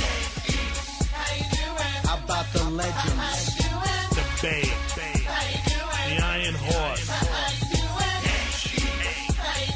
the Yankee Clipper, and of course, Mickey Mantle.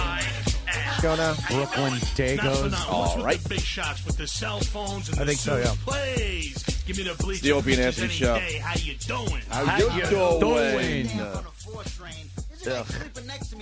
And we said it already. The Colts beat the Dolphins. Michael Vick. They're trying to figure out what to do with Michael Vick down there in Philly. What do they mean? What do you mean they're trying to figure out what to do with him? Well, he's not going to get the start this weekend if McNabb is out, Right. and he might not even be the backup quarterback. Now, Michael why is Vick, that? Because they don't know what to do. So with why him. they put him on the team? Why can't he be the backup quarterback? Travis, what is he going to do? Is he going to be like a punter or something for the Eagles? Go.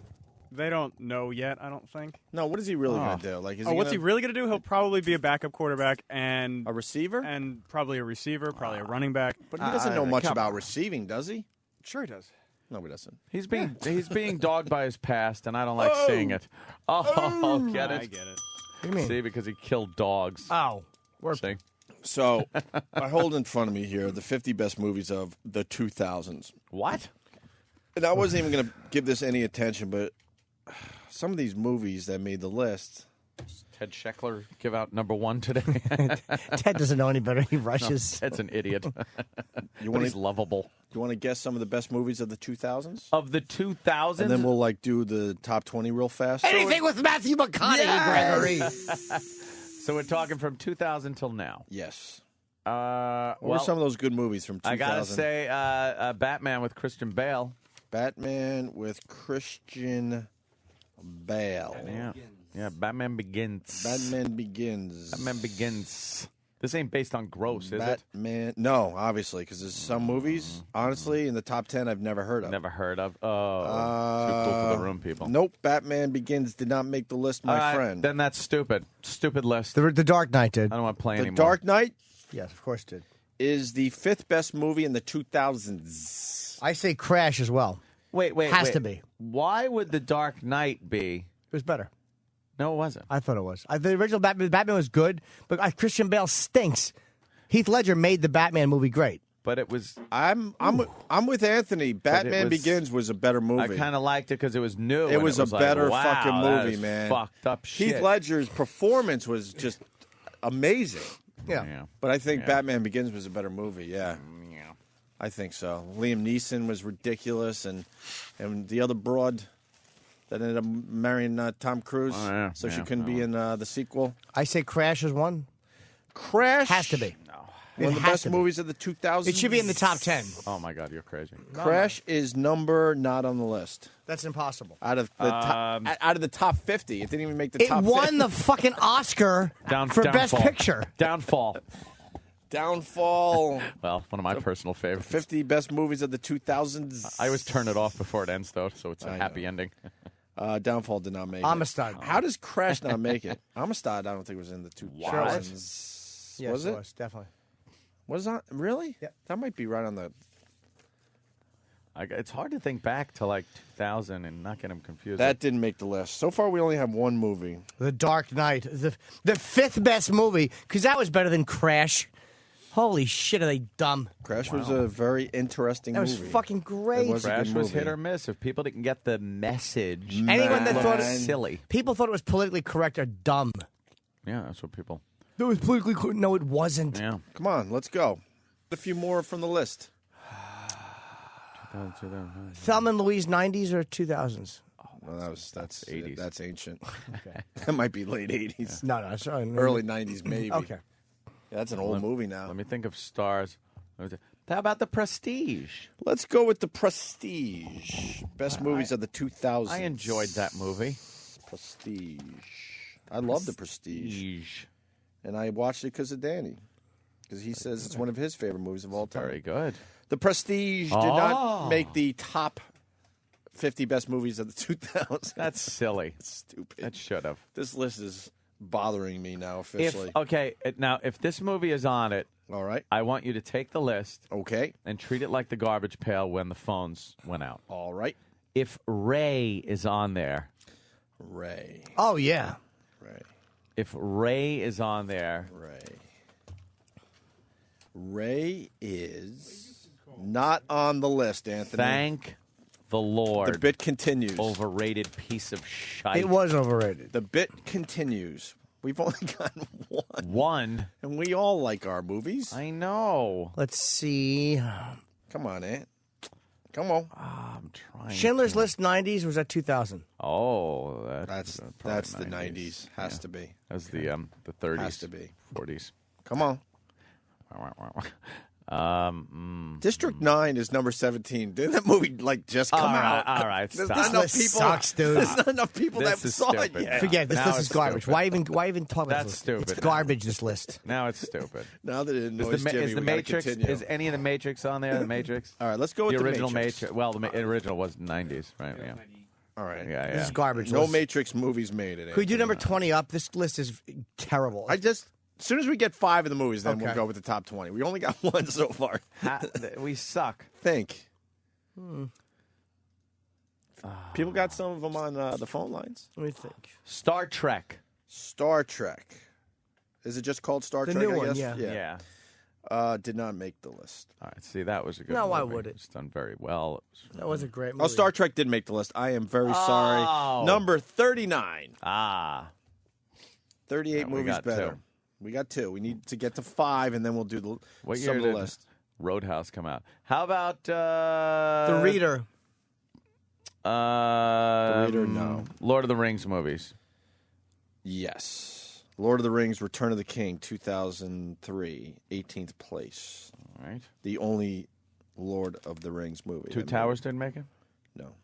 I'm sorry to hear that. Very sorry. That's 3, though. 2 more, and we could run through this horse shit of a list. Okay. Come on. All right.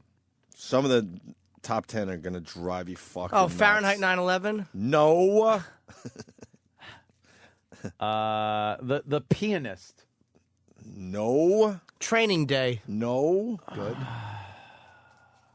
Memento. No. It's 90s. I liked Memento. No. It That was didn't make it. 2000. Was it 2000? Just guessing. Wall-E. Oh, wait. Wall-E. Number 42. Are you kidding? It's a joke. It made the list. Slumdog Millionaire. Now you're rocking. 27. Millionaire. The 50 best movies of the 2000s. Are we done? Or you want me to just run through it now? Yeah, because I have no 20, idea anymore. Some of the movies that made the bottom of the list: Unbreakable, Eternal Sunshine Bill. of the. That's fucking number 1, you ass. Yeah. Give yourself a bill. Hey, gotta fix my belt. Hold on. Wait. Hold on. Jimmy Kill Bill might Volume have- 1 and 2 is the number 1 best movie of the 2000s. Jimmy might have a problem. I guess these lists are silly. I Kill shouldn't Bill. care. Very good movie. Both those movies rocked. Very good. Rocked. Number 1? No. Number 1. I didn't like Kill Bill when I first saw it. I do like it. But Now I like it. yeah, it's better than Crash. Let me run through some notables before we get to the top 20. So you got Eternal Sunshine of the Spotless Mind. made the list. Sucked a dick. Borefest. Unbreakable made the list. Could have been a way, way better movie. That movie had major fucking potential. It Watched fell short, Unbreakable probably 5 times so far. Yeah. I do like it. Fell short. Yeah. There's some. Well, every M. Night fucking Shyamalama movie ding dong. falls short. And Joe in Manhattan wants to ask Jimmy, why was Crash so great? Oh, You here wanna he take this goes. phone call? Oh, Joe, go Joe get him, in Manhattan, go ahead. I'm sorry, it just drives me insane why people love that movie. I want to know if you're going to use stereotypes to show why stereotypes are wrong. To me, it's like using a word in its own definition. The guy wrote Facts of Life, and to me, it shows through in every freaking frame. I want you to explain to me what's so great about that movie. I love the acting. When the cop diddles the woman against the wall, that's a nice scene. I thought Terrence. Hold on, dude. I'll tell you. I thought Terrence Howard gave a great depiction of the way blacks are treated in Hollywood. Trying to fucking play the nice guy. I thought that was great. I loved fucking. What, getting every job? Because, dude, I'm in the entertainment business for 20 years. I'd slow down. And I know enough. All right, well, I'm around this show, and I know enough fucking black people. What do you mean? How do I know, dude? Because I'm in the fucking show business, you idiot. Like Mike Stivic. What's you that? know how black people are treated in Hollywood because you do stand-up on the road? No, but I deal with enough fucking black entertainers where I know what their gripes are. And I see the way black people are portrayed in television. And the big problem that blacks have is that most of the writers are white who try to write black dialogue, which is why black sitcoms come off looking like a bunch of dumb white families. They're not realistic. That's why the fucking, that's one big complaint black entertainers have is that black shows are not written by black people at all. And then it's interesting to me. A black friend of mine said I couldn't understand the Best Picture win. He said, "You want to know why white people love this? Because it makes liberals think they get it." I love And Tyler I said, Perry perfect. movies. I got to tell you. Oh, do they make me laugh when he puts that woman suit on? Oh, it's Tyler Perry genius. But to me, it was great because it gives redemption to fucking every character. It gives redemption to the LAPD, which it's really typical to show the LAPD being, the racist pig cops. But then they show you this is what the cops will do to save your life. Like, it shows both sides of every person. And, like, you figure that you understand, like, this Matt Dillon is trying to help his father. And it's like we've all dealt with that fucking fat civil service employee, that fat black lady, and they don't make Matt Dillon the villain in that one. And then at the end of the movie, they show that lady being a racist cunt screaming at the Chinese lady. So they show everybody acting like a piece of shit, and they give kind of redemption to every character as well. The Best Picture? Yeah, I thought it was of the year, yeah. Hold on, you're saying why does everybody like this movie, dude? And I'm telling you why I like it and why it's not politically all right, correct. Jimmy made his point. What I want to... That was good. All right, Joe, hold on a minute. 'Cause you have a problem with it being Best Picture. What was it up against? Does anyone remember? It was a shock that it won. What was it up against? Because now when you look back, it's obvious. It's so obvious at times, like, oh, man, that movie good as the movie that lost. What's a good example of that? Was it Raging Bull? Raging Bull lost, too. Raging Bull should have won Best Picture. Joe, it won that year, but I remember being thrilled that it won because there was some heavily favored movie that was winning everything except for that. That's what I was. It the fucking Brokeback Mountain or something? Danny's looking it up. Let's see if we can find the nominees for that year. That would be interesting. Oh. I say interesting much better. And the nominees are... And you know what, Joe? Another thing I liked about it, where it's not politically correct, in the opening scene, Ludacris and his friend are walking, and of course, Brendan Fraser and Sandra Bullock are scared of the black people. So Hollywood's typical message is you're a racist. But what happens? The guys pull out fucking guns and rob them. They show you that all stereotypes aren't wrong either. You can sometimes judge people on sight. Good. Wow, Crash beat Brokeback Mountain. Okay, that's Capote, Good Night and Good Luck, and Munich. Oh. I love so that's not like an upset. Oh yeah, it was. No, Crash is right in there with those movies. That was a huge upset over Brokeback. Huge over Capote too. Yeah, it kind of was. Brokeback. Yeah. That was oof. And it's also I get so sick of films trying to preach these. They're usually liberal agenda social messages. And this one, the way they humanize Matt Dillon in that scene where now of course they were kind of, I think, doing the black community and the cops by that woman and him, kind of each was representing. Yeah. But the way they showed this guy going into a burning car, it's really easy to villainize a cop in a movie. But then when you see what this guy will do to protect you, he really will put his life on the line. I just love it. As a cop, you don't even think about what color someone is. You just do it. But do you when I tell you that? But do you see what I'm saying though? Like that's why I liked it, because they didn't give me a typical message, a typical predictable message. I didn't feel as strongly about that movie. A lot of people might not have. Why? But I love Don Cheadle. He might be my favorite actor. I love Cheadle fucking rules. Cheadle. Yeah. So anything he's in, I tend to like. He's even good in bad movies. Really good. He's good in bad movies. Davis in a movie now. All right, Joe, thank you. I appreciate the Thanks, phone guys. call. All Bye, right. Jimmy. All right, Joe. We be good. found the only guy that didn't like Heath Ledger in The Dark Knight. It's Jason from the New Jersey Turnpike. What's up, Jason? Yeah, I just think that, granted he died, but you can't just give a guy the best picture just because, or the best actor because he just put on a bunch of makeup. You want a real performance, you got to look at Jack Nicholson. I mean, that was a real performance. Yeah, over the top drivel. You're over kidding. the top. Wait, Jack drivel. Nicholson as the Joker? This guy's joking. Yeah, I mean, He was a cartoon. He's a dated movie, but you know what? That was a real performance. Heath Ledger, everyone's just expecting. Oh, he's my God, so dude. good. Heath Ledger brought in a whole serial killer angle and all sorts of sick shit. Yeah, here's why I don't agree with the caller at all, dude. I'm telling you, it's almost like Nicholson was good at the time. Of course he was. But when you look at, what was a more believable character, Opie's right, Nicholson cartooned it up.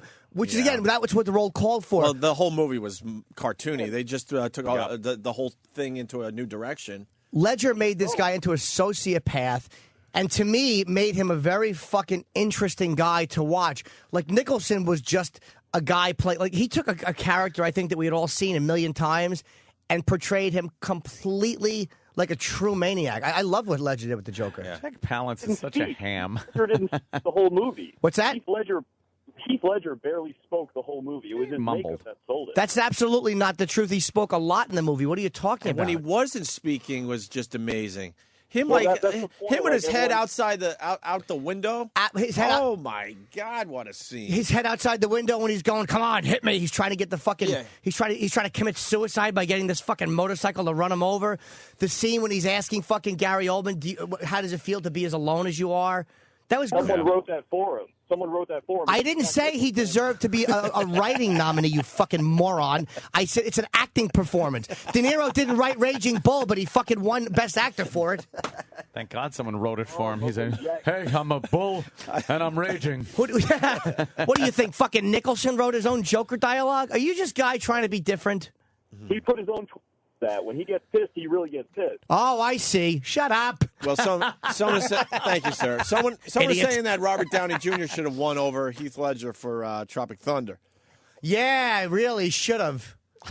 Who said that? Fucking Miss Downey Seniorette? Boo. Downey Senior. What the fuck, Jimmy? What do I know? You I'm just working fell- for half price. you just fell apart. Oh, shit. What is that about? Nothing. Are you upset today? That's No, funny. I'm fine. All right, I'm fine too then. You're all right, right? Yeah. All right, good. 50 best movies of the 2000s. Shrek, Castaway. I'm just going to go down this list until something pops where we need to talk. Castaway was in the 2000s? Is that the one you had a problem with too, Jimmy? No, I mean, it's like Tom Hanks was good in that, but it's like, come on. I'll always have a problem with Castaway because of the trailer. They fucking showed him back home. Right. And it just like... It fucked up the whole You movie. watch the movie and you realize he doesn't die on that island. And that whole scene where he's getting the vines together to hang himself. It's not dramatic, but you're like, I saw the trailer, and by the way, he gets home. So, and then the drama continues with him and his chick. The trailers really have got to stop. They've gone way too far now. They tell you the way whole too movie. I like a far. trailer that just makes you go like, what the fuck is this? I like the trailers It's for kinda movies cool. that they barely filmed.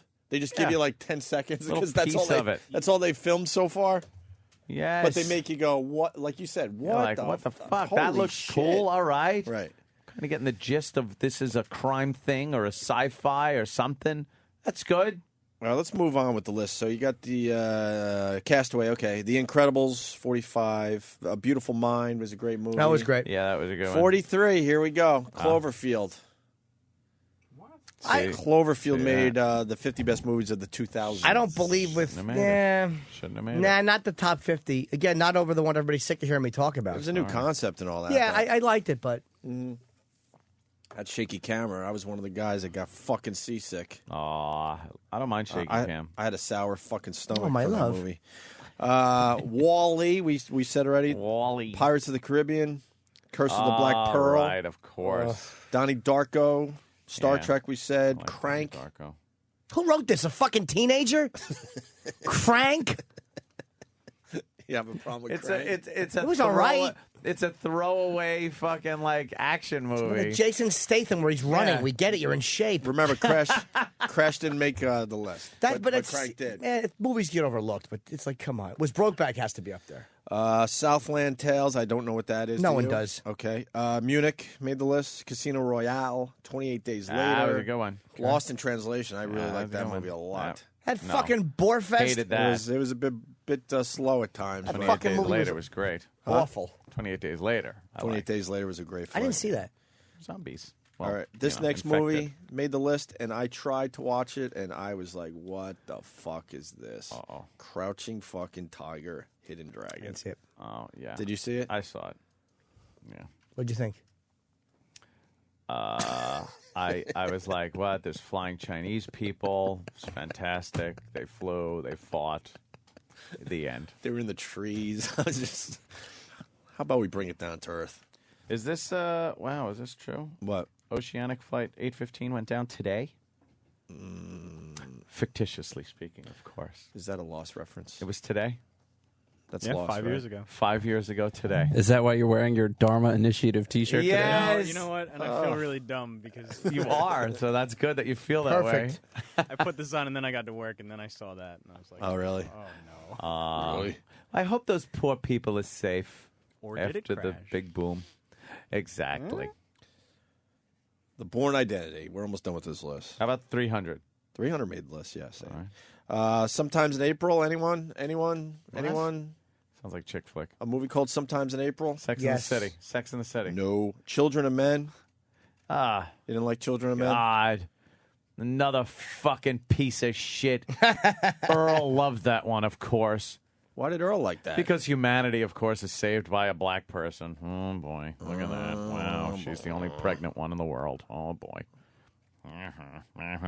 Did we have Burns on our show? What? Ken Burns? Yeah. Ken Burns, yeah. Yes, we had him on. So why aren't we having him on again? What's going he on with making our another guests around documentary here? About? You should make a documentary about the mullet. No? Six-part Wow. documentary on national Nothing. parks. What are we going to talk to him about with that fucking documentary? So, how was Yellowstone? Really? Did the guy fucking cares? He goes through the carving of those mountains in real time. Holy don't- shit. You don't like the documentary? I love a on good national parks. I love a good documentary, but just enough. You know what he did? He put out Civil War. Civil War, and it was an amazing documentary. Yep. And after that, you're like, wow, I really got to make a documentary about something else. So he picks like, Didn't he do baseball? yeah, if you're into like oldie time baseball, that's big time cool. into oldie time baseball. So that was pretty cool. good.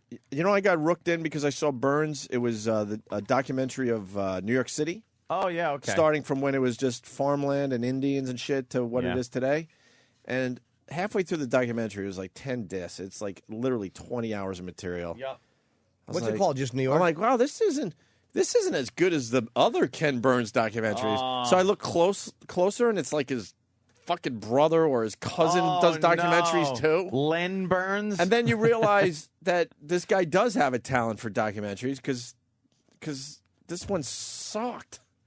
Yeah, he figured out how to like put the pictures together and Make a stuff. picture look like it's moving. and stuff. Well, that was amazing with the Civil War. There's no movies from it, and he made a whole documentary with like still pictures and letters. Yeah. My dearest Clara, I'm fighting here. I'm at Antietam. I got the assumption. What was that fucking Consumption. Oh, was it consumption? I got Many the men assumption. are dying from assumption. I don't They're know. assuming we win in this war, and we're not. You make a consume out of you and me. Like consumption's better. Who the fuck knows? Steve was saying he pitched Ken Burns, and we said no. I don't think we would say no to Ken Burns. I don't think we did. I don't think so. That's what Steve says. I think someone's trying Yes. to cover their ass. No, it was George Burns, and you said he's dead. It was Ken Fedder. It was someone was saying it was Ted Burns that made the New York City. I did, yes. I just stood on the corner interviewing people. It was called Tuesday. What's your documentary film company name? Ted Sheckler's Documentary Making Company. Incorporated.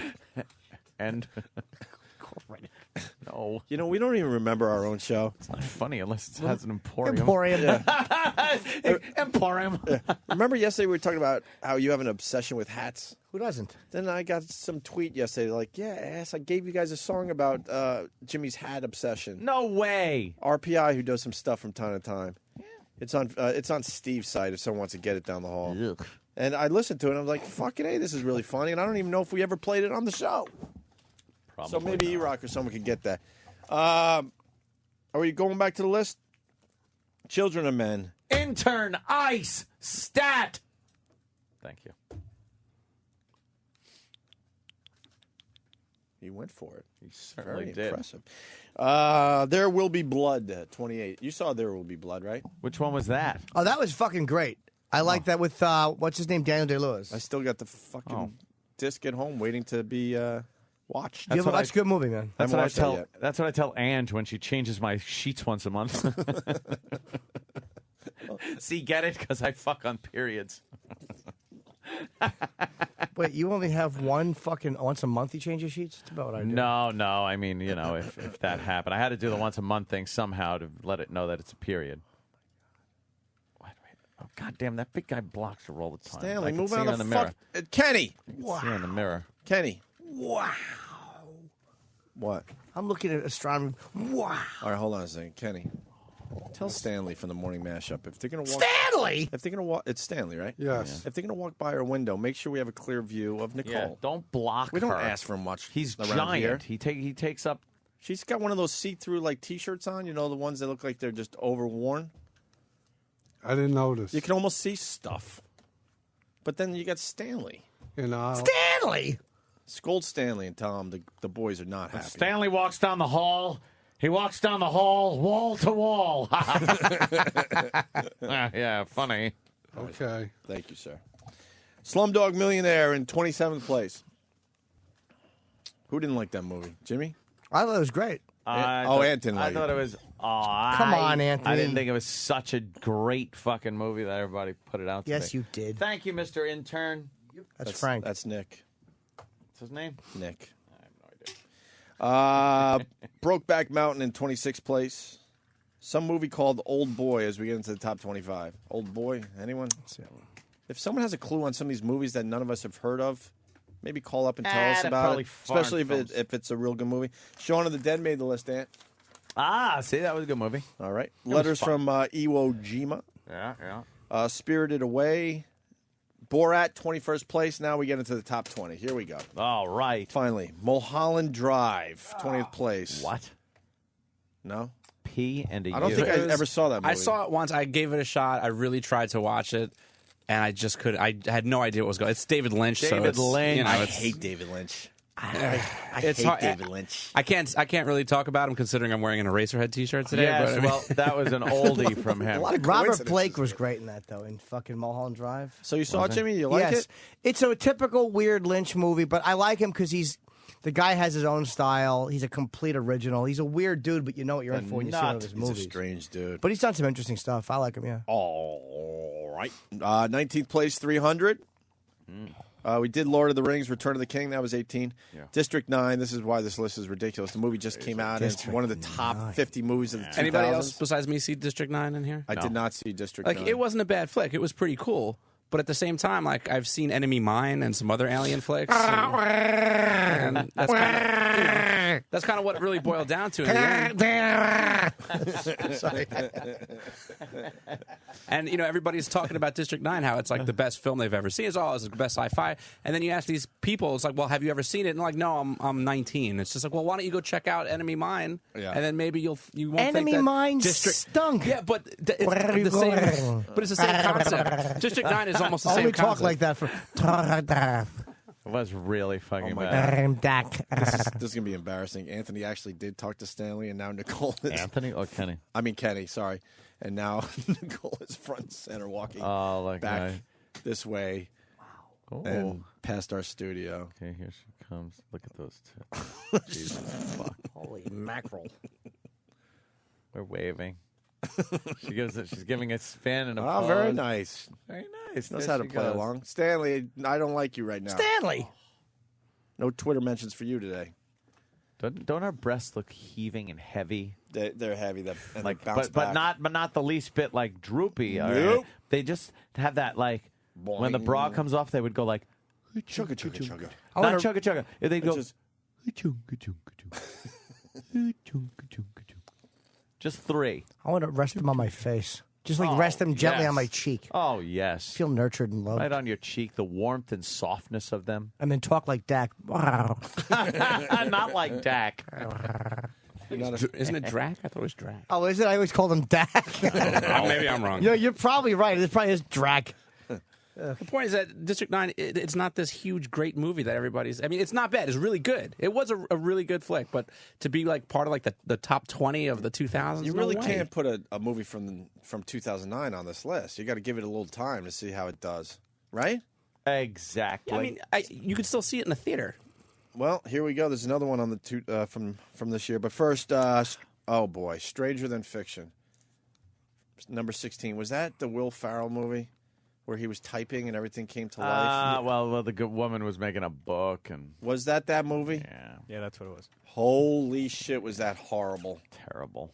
Horrible. I tried it twice. Thank you to not use language like that. I happen to have my young son in the car. Finally, a movie that we could all agree with, American Psycho, number 15. Never saw it. That was a good one. You haven't seen American Psycho? I like that movie. Oh, my God. I'm not a Christian Bale fan, and I read the book. Oh, my God. And the book was so vile. I've heard enough about the movie where it's good, but to me, it's like a Disney film compared to what the book was. Yeah. American Psycho, okay. 14, Planet Terror. Planet Terror. Yeah. Oh, with Robert Rodriguez. Did that. Yeah. Oh, right, okay. It was good. Yes. The Departed, 13. Why? That was very overrated. I kind of liked The Departed. One of the best movies in the 2000s. I don't know. Good. But I liked like it. that little surprise at the end. Like, what the fuck? What was that? Oh, when that elevator opens. Oh, Jesus. Oh, they shoot him? Whoa. Yeah. That was a good one. I do remember that. Martin Sheen, I thought, was the best thing in that movie, actually. Inglorious Bastards, a movie that's been out 2 weeks, is number 12. So dumb. And then, anyway, Inglourious Basterds is 12, and Kill Bill is 1. Who made this? Fucking Ted Tarantino? It's my favorite movies of the 2000s. My Uncle Quentin made them. Number Is there a sign on my driveway saying? Number 11, The Twilight Samurai. No clue. Nope. Number 10, here we go. Oh, Brother, Where Art Thou? Sin City was number 9. I liked it, but number 9, yeah. 8, The Lives of Others. Never heard of that. Oh. 7, I can't even pronounce it. How do you say How do you that? spell it? S-Y-N-E. Synchronicity? No. S-Y-N-E-C-D-O-C-H-E, comma, New York. Oh, Number 7. What is that? I've never heard of the movie. It's the city, Schenectady. What? That's not how you spell Schenectady. Apparently it is. Ooh, someone's talking shit. You don't spell Schenectady like that. I think you do. Hell fucking no. How do you spell it? S-C-H? S-Y-N-E-C-D-O-C-H-E. Schenectady. No, I don't think that's That's not how you spell Schenectady. Is it? No, it's not. It would be crazy if it was. What is that movie about? It's number 7 on the list.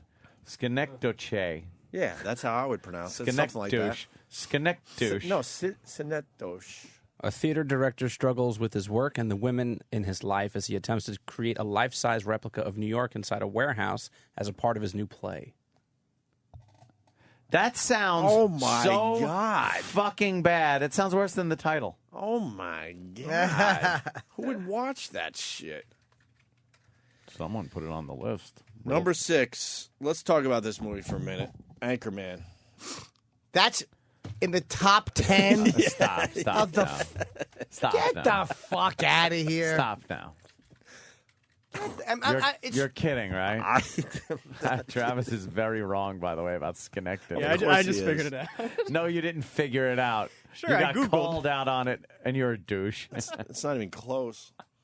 Who what liked I thought. Anchorman in this studio? Nope. I thought it was an okay movie at best. It's a throwaway comedy. It's a yeah. Throwaway. It doesn't rate being on a list. Someone is saying it's pronounced synecdote. Synecdoche. Synecdote. Synecdoche. Synecdote. Synecdoche. Synecdoche. Synecdoche. Look up the word. What A does it mean? synecdoche is like an anecdote. Synecdoche. Synecdoche. It's not is it? It's synecdoche. Synecdoche. Synecdote. Synecdoche, New York. Yes. Synecdoche. It is. Let me see it. I'm right. I'm looking at pronunciation. Oh. You know how to do Oh, that? synecdoche. No. Hit the speaker. Does it say it? Does it actually pronounce it? No. Oh, that'd be cool. Synecdoche. Synecdoche, I said that. Synecdoche. That's what I said. Synecdoche. What is that big The smell? future's fucking weird, huh? Synecdoche. Is the future here finally? What part of New York do you live in? Synecdoche. All right, thank you. What do you say if I make you come good? Synecdoche. Atta girl. What do you use if you got to get into Synecdoche's house? Synecdoche. Ah. How many No? of these can we possibly do? You don't get it? I wish I got it. wish people could see I that got it. Anthony held up his right hand and did the key twist motion to me. He did a key twist to Jimmy like he didn't get it because he wasn't laughing hysterically. I wish that was the ignition you were turning on in a fucking car with the windows shut and a hose. In De Niro's car at the beginning of Casino. Well, you know what they say about me. I turn the key and, all over. Well, Like Casino, it's a gamble. They might want to build casinos here, but you've seen what happens when I run one. It's too accurate. It makes me hate De Niro when you do that. someone really mad that we don't think Inglourious Bastard should be on the list. Well, I mean, the movie. I didn't even see the fucking thing yet. No, half the people haven't even seen Exactly. it yet. Brad P., you're on the it's phone. so brand new. Is Star Trek out on DVD yet? Yes. Let's say hi to Tim in Boston, yes. who saw this Synecdoche Synecdoche movie. Tim in Boston. Okay, I saw Synecdoche, and the movie stinks. Why? Of course it does. Yeah, why did it stink though? It's pretty much. You still there? Yeah. Yes, buddy. I just totally crashed and burned, punching out. No, not really. We want to know why the movie sucked. That's all. Oh, all right. Well, then maybe I won't go there. Why did it sink? Yeah, why did it I'm suck? struggling here. All right, it's a guy who builds he rents a warehouse and he builds a scale model in New York to like put on a play about his life, and then he has actors playing himself and everyone else in play. It just goes on, and then there's another warehouse within the warehouse within the warehouse, and like there's time. Sounds like a shift. bucket of shit. Yeah, it's Yeah, number it's- 7 on the all-time I've taken list more- for the 2000s. I taken diarrhea shits and stared at them for 3 Yeah. hours and thought they were more interesting. Salad shooter. You should make it rain diarrhea on his fucking New York City model.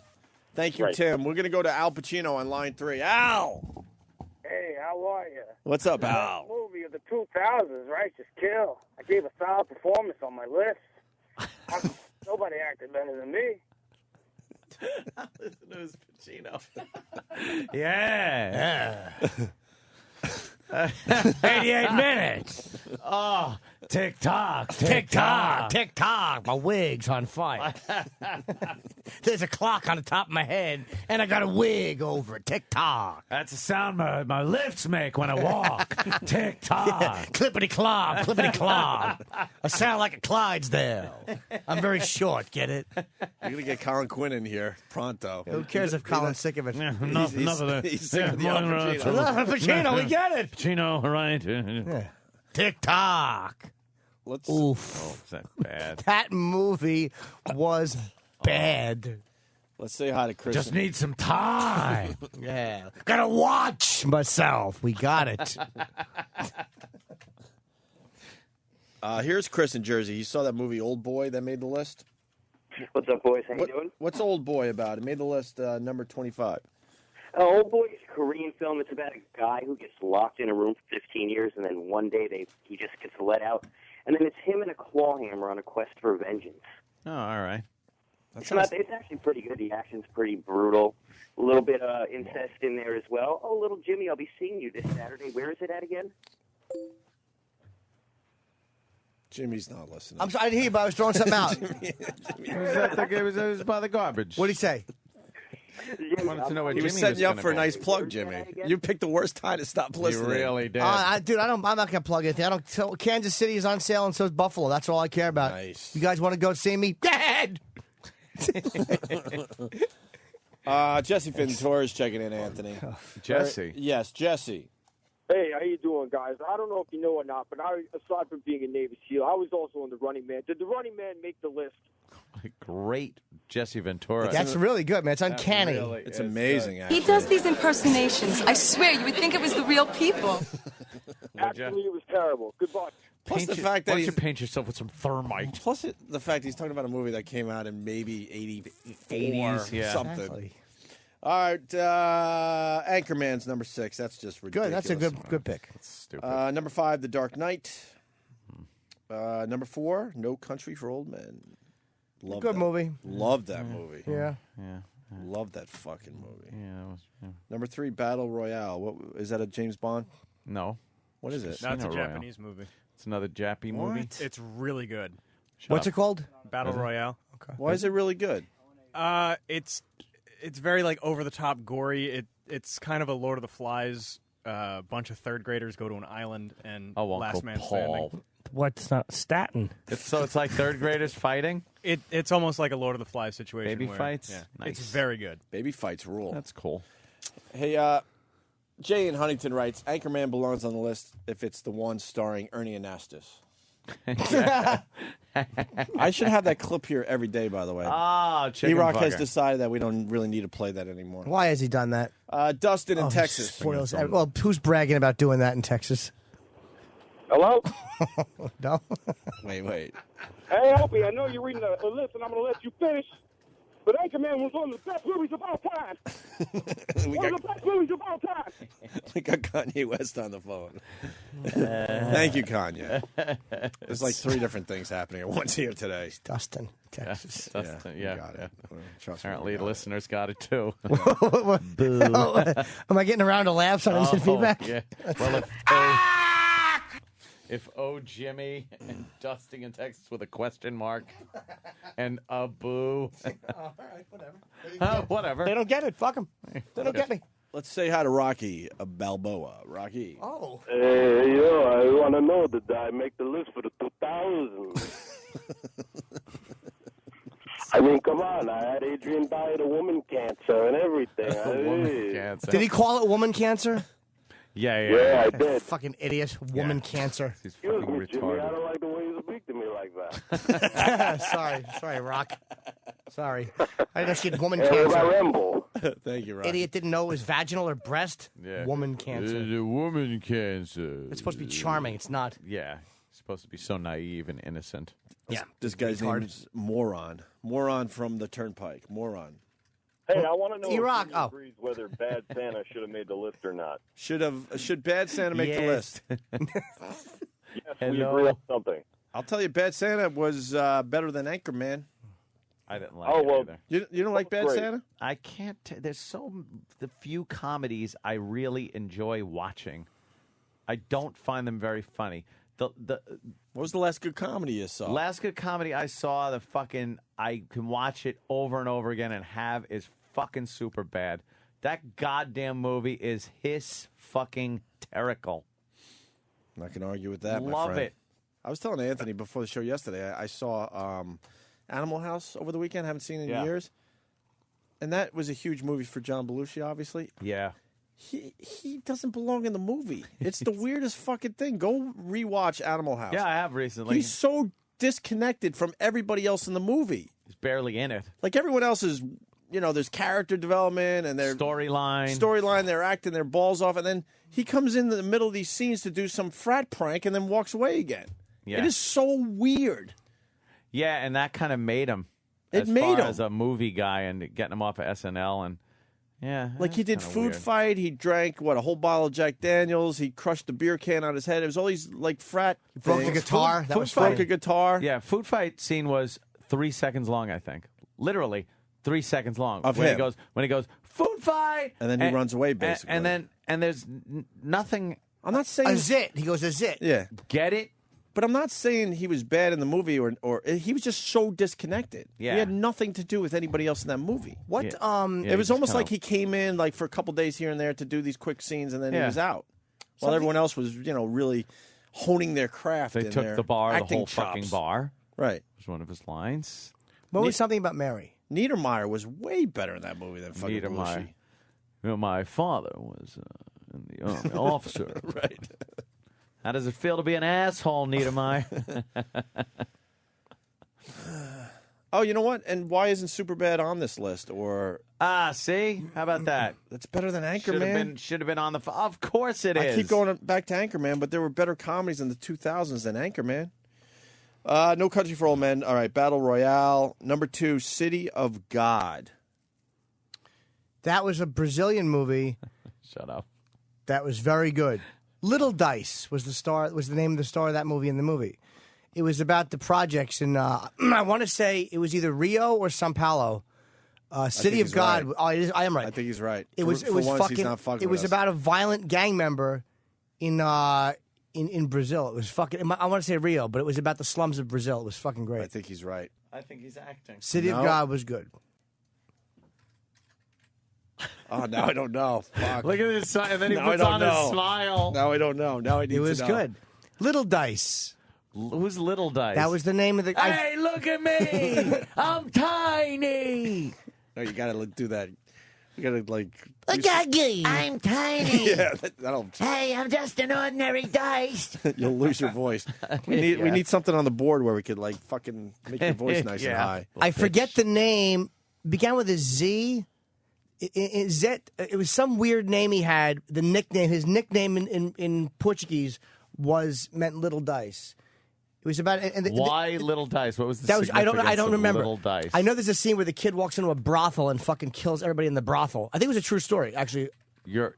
I can't actually. No, Jimmy's telling the truth for once. Is he? Yeah. Yep. City of God was very good. Let me see. Look this way. No, then he fucking put on the weird face to throw everyone off. Then he puts on his little impish smile. I'm going with he's telling the truth. What was this the guy's? time. it does say Little Dice. the Zed street. or Yeah, shit. you're right. What's the kid's name? Okay. Zed is dead. City of God is amazing. A bunch of people saying how great the movie is. It was brilliant, Jordan said. Yeah. A great story and a bit of the old ultra-violence. Ultra-violence. And then Morning Kill Ant, Radio Gold Fans, writes, Belushi crashes scenes like he's the fucking Kool-Aid man.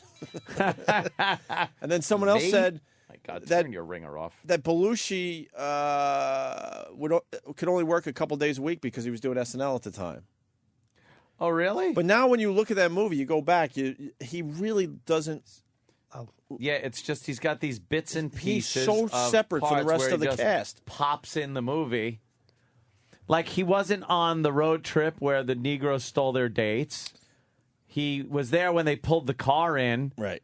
And then did that little thing where, where he took the bottle and broke it over his head and stuff. Right. So, like, things were happening, and then he would just pop in and fuck with the Right. scene, and then you didn't see him anymore. And remember- Toga Party, he was there for that. I remember they're finally bringing it back after many years, but they're finally bringing the breast back into comedies. Yes. Fucking Animal House had some nice Titties, man. Some titties. Where he's on the ladder.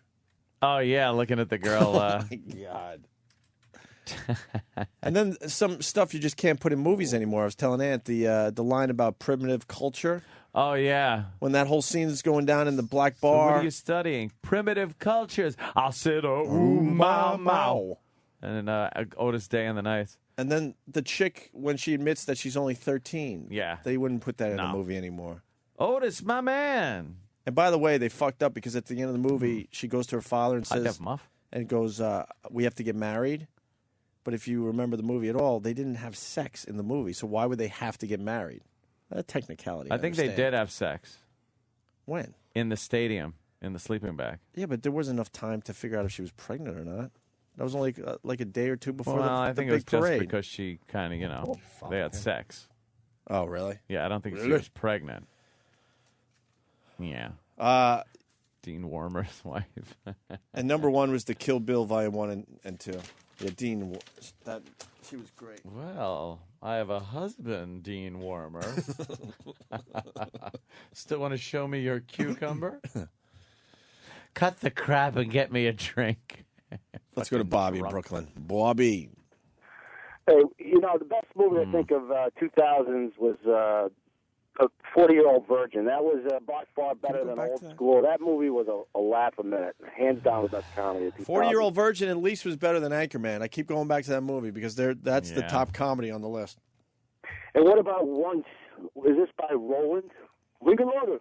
Oh, Once. Remember that movie that Roland brought to our attention? Good Iron Gang. Darren Allen's ass was horrible. Horrendous.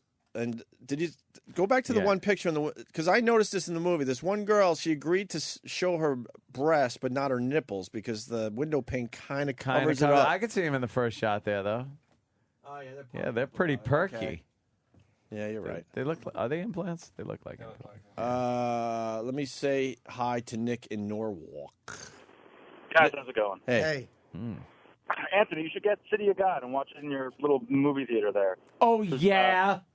There's a lot of guns, and there's a lot of there's a couple scenes with some cute girls in it, man. Some 19-year-old girls on the beach.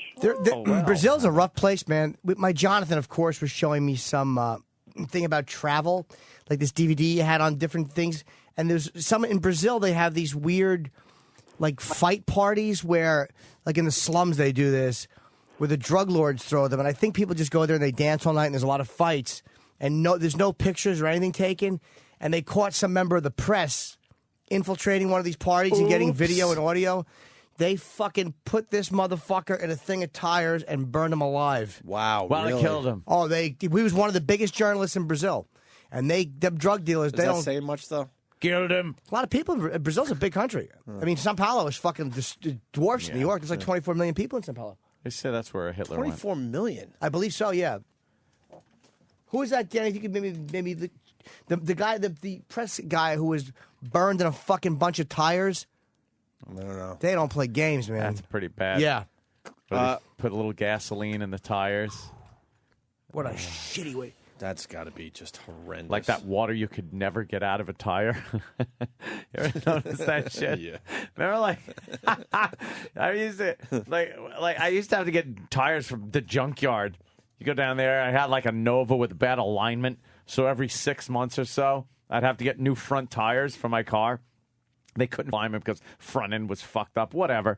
So you'd go down to the junkyard, and for $10, you'd pick up a few that had a little tread left on there and slap them on, and there'd be water in there. And no matter how you shake the tire, so spin it, true. roll it, flip it over, there'll always be fucking water in You that had to get paper goddamn thing. towels and soak it Yeah, up. you try holding it and then jumping, lift it up, and then pull it back so it comes out of a little donut. You hole try to be and quicker than the water. Yeah, I it know I can be doesn't quicker work. than this. Flip it out, it Do a goes quick back in. spin.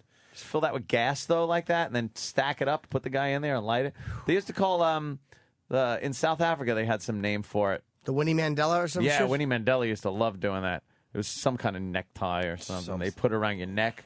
When you just and it's like, why would you sit there? You're already beaten to fucking shit, so you can't even move. You just kind of slouch there, and they put the tire with gas in the bottom of it around your neck, light it up, and you have flaming rubber just burning you. You think that sticks to your body? Oh, that's gotta hurt. As opposed to good? Let's go to Lee in Maryland. Lee? Good evening. Hi, Lee. Hello.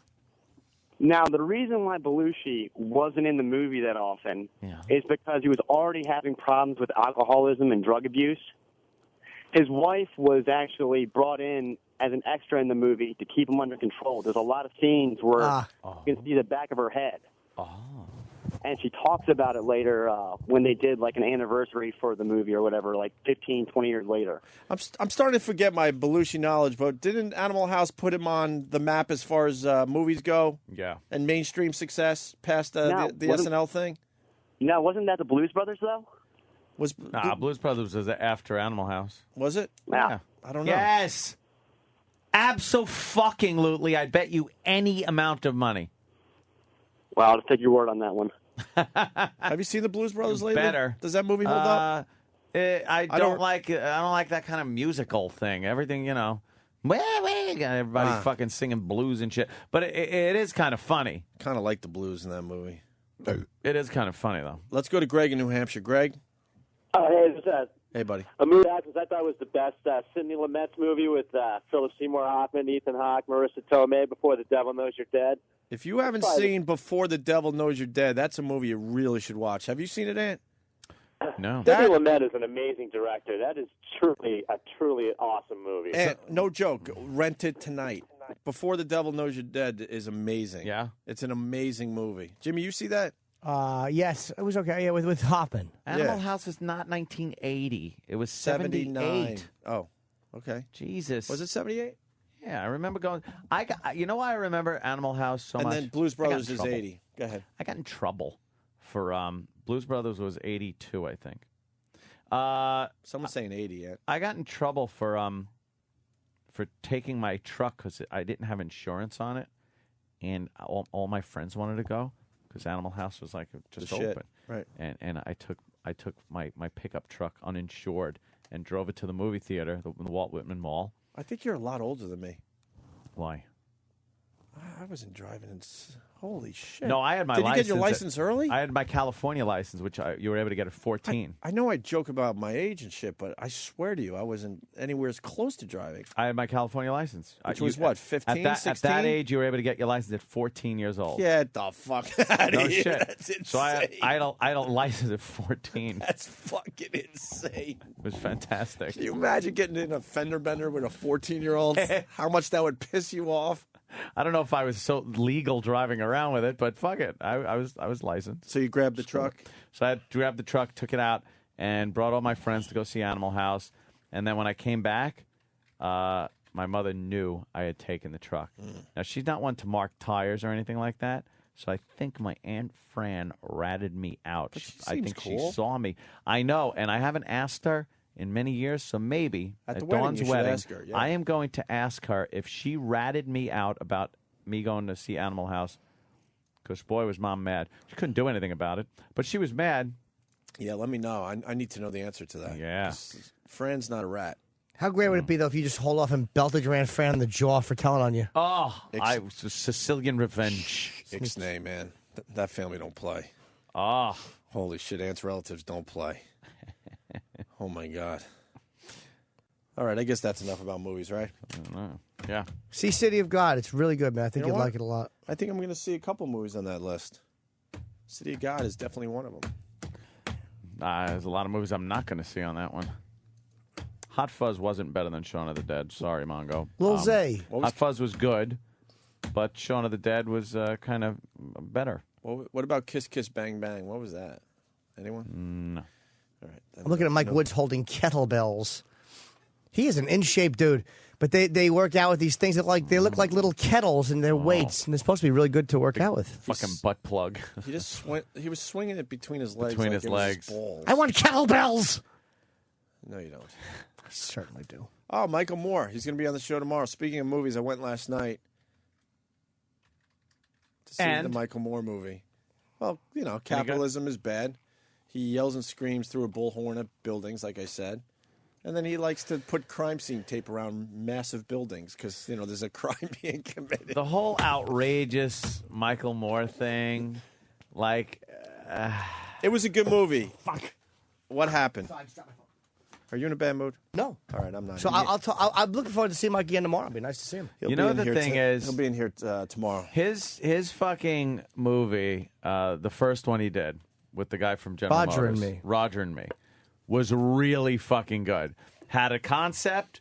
He wanted an interview with Roger fucking General Motors.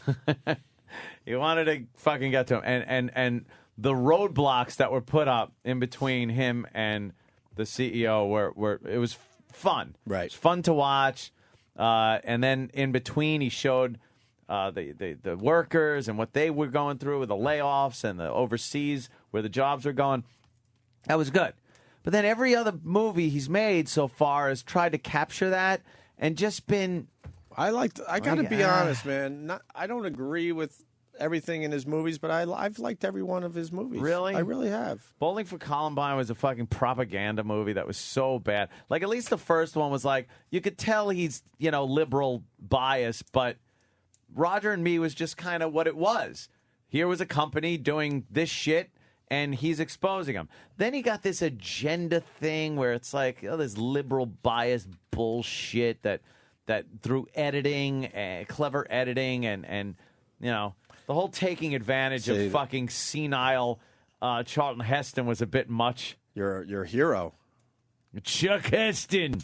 He was in charge of the NRA at the time, right? He'll always be head of the NRA to me. I tweeted last night. I said, man, we're going to have a good interview with Michael Moore. Michael Moore and Anthony tomorrow on the Opie and Anthony show.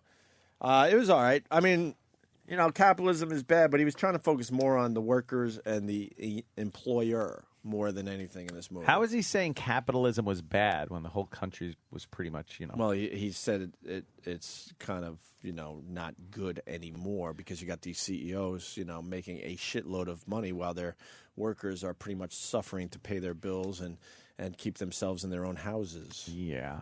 That type of thing. Yeah. Yes. And you know what? He focused on a couple things we brought up on this show. I told you before the show. Tits? Ass? Well, no tits or ass. A couple of things. There was a cock shot. Ah. No, there wasn't. The student loan thing.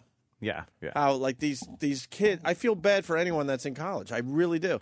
When I was going to college, it's a very long time ago. I'm not going to fucking bullshit. And my student loans at the time were ridiculous, but it's nowhere near what these kids are leaving school with. It's amazing. The burden they have. The first thing you learn when you get your diploma and step out of college is debt. That is the first thing you learn in life is, I'm in debt. I need to get out.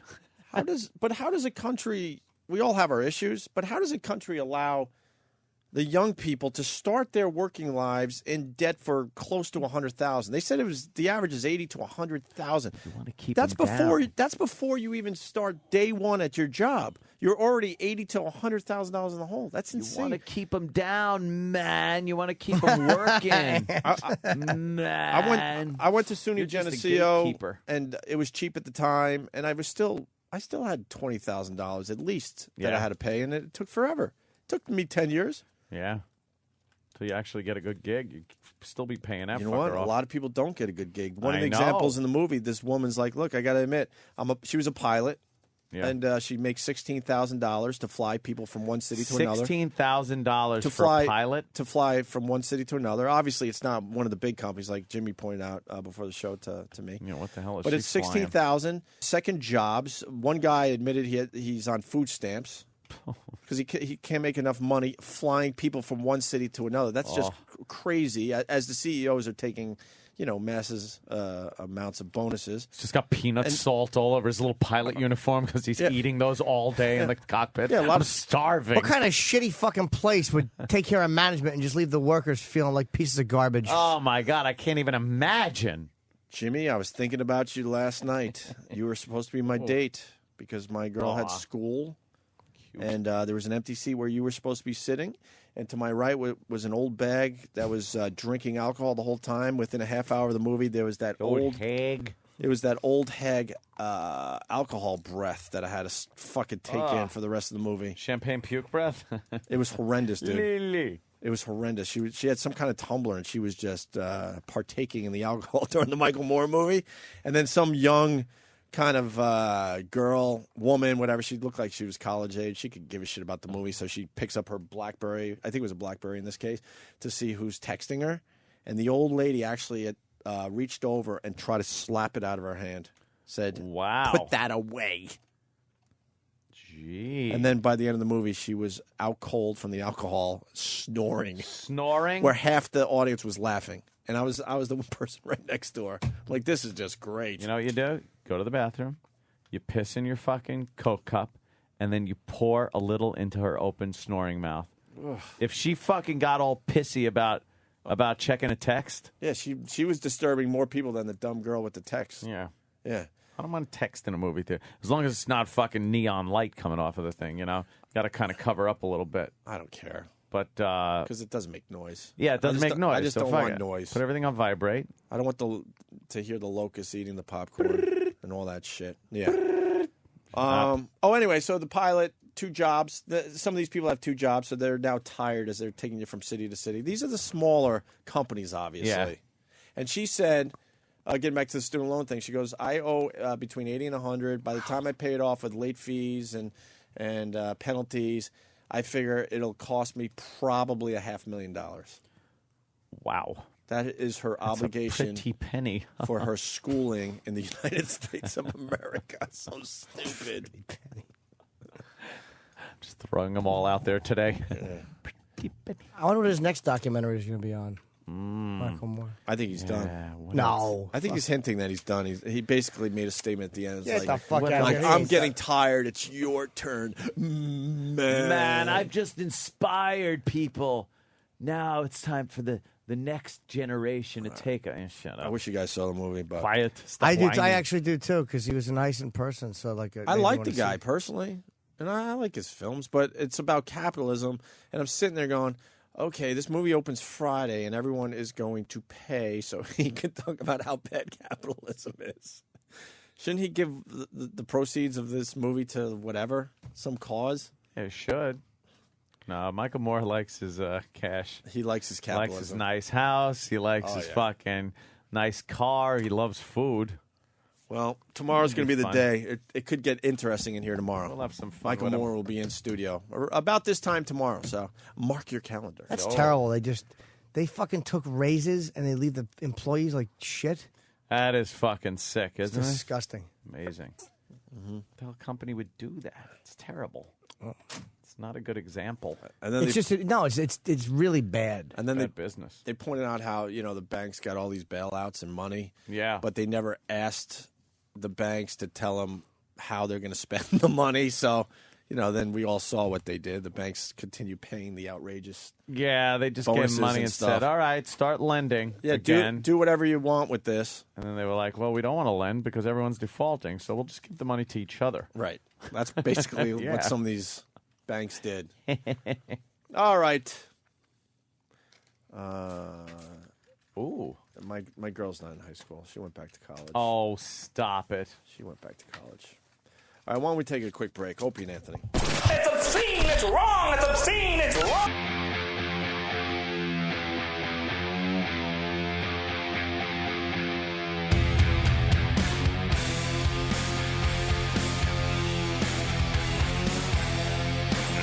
All right.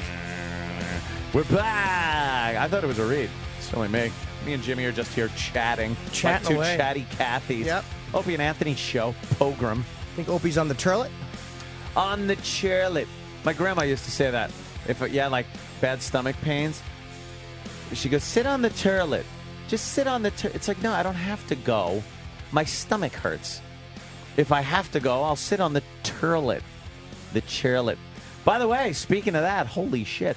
I totally got caught up in those goddamn Ancestry.com commercials. So last night, I'm, doing nothing, kind of hanging around the house. I figure I type it in and check it out. And I start popping up like, it's almost like a game. You start with, obviously, like yourself, and then you got to put in your parents' names, and then their parents' names, and then like these little information things come up, and you click on it, and then you'll get this like list of information of like maybe your father or mother. Then you got to sort out if that's really them or not How based much on does it cost? birthday and stuff. Different costs for different things. Worldwide one is something like you get a few months free, and then it's $29 a month to check, and then you cancel it once you figure out your whole family tree. I Yeah, guess. how far back do you want to go? But I want to go. I was going back to like real fucking old Dago shit with the boat and everything, and then but the thing is I don't know like relatives' names. Like after my grandparents, I don't know what they're fucking. No one does. And They're then making it up. I'm sitting there trying to remember. You and him have the same one, I guarantee. He'll be like, yeah, that's my grandfather. What do they think? They take you back to Eve? They didn't register? I did see a manifest, a census thing from like 1910 with my grandmother's name on it and shit. It's really weird. Or maybe 1920 it was. They or some fucking shit please. like that. What was her name? Like it was probably a regular name. No, it was Giselle Francis. Exactly. There's 200,000 of them. But no, because you piece it together because you see that one, but then you also have to see the one that because she recently passed on to the great beyond. Don't be, please. I was saying for something else. Okay. But it was, that was her, where she died, when she died, and stuff like that. So then you put that info in, and it gives the computer a little more information to work on to maybe get her husband's information. Because then it's my grandfather. I got my grandfather. And I'm sitting there going, well, what the fuck was like his mother's maiden name? It's like, you don't know. You go back to your grandparents pretty much. And then after that, no fucking clue who these people are. So I'm working it like a backwards puzzle.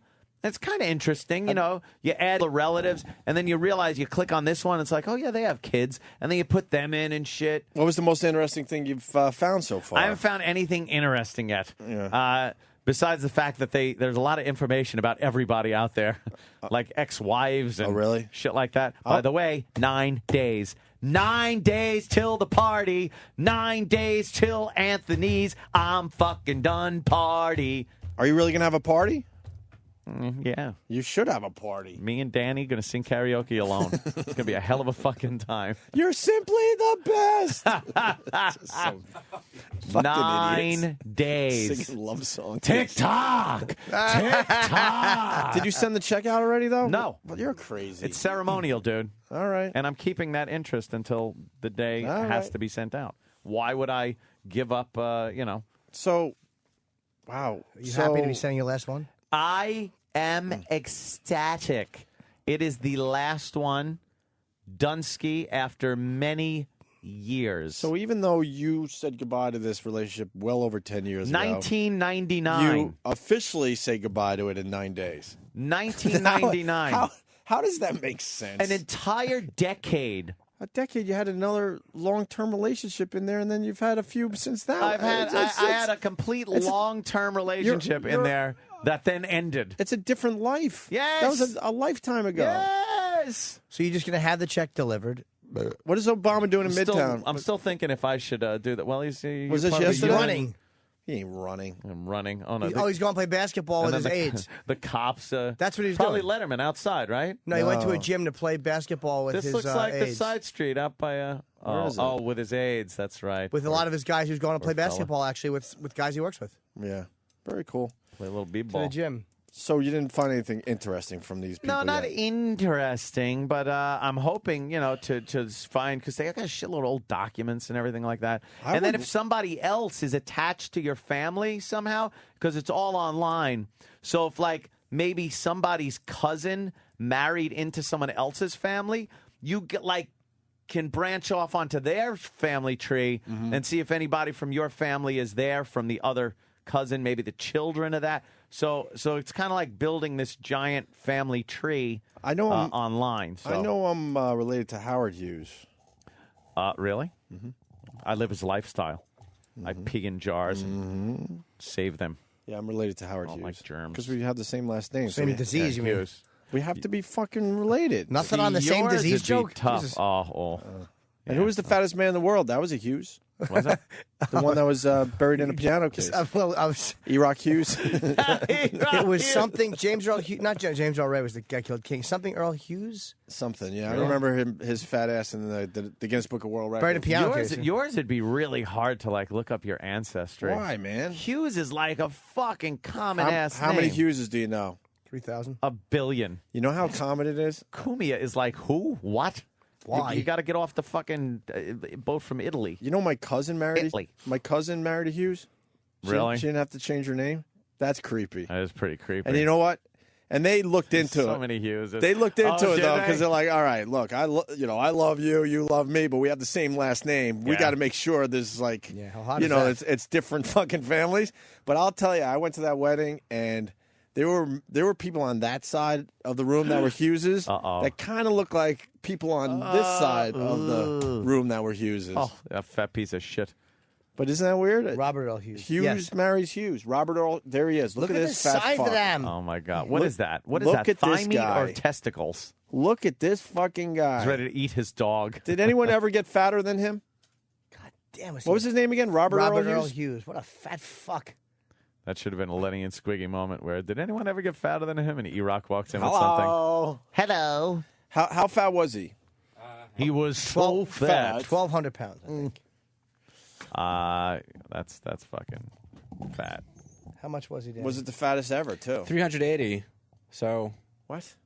380 pounds? Oh, at 10. At 10, he was 380. I'm sorry. Yeah, he weighed an estimated wait, at 10 years old? 1,070 pounds.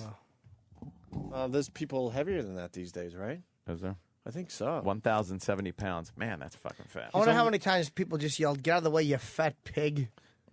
Hey, Yeah, get he's- a load of fatso over there. He's according to this Wikipedia article, he's ranked 7th. That's it? Of all time? Of all time, yes. He's beat out by a man named Yes. Patrick Duel, Jesus. Michael Herbranko, We remember Michael Hebranko. Walter Hudson, Yes, Carl, remember him? Walter Hudson? Carol Yeager, or Yager, Manuel Garza, And number one? Number 1 is John Brower Minnock. And how Died much? in 83. His peak weight was 1,400 pounds. Jesus.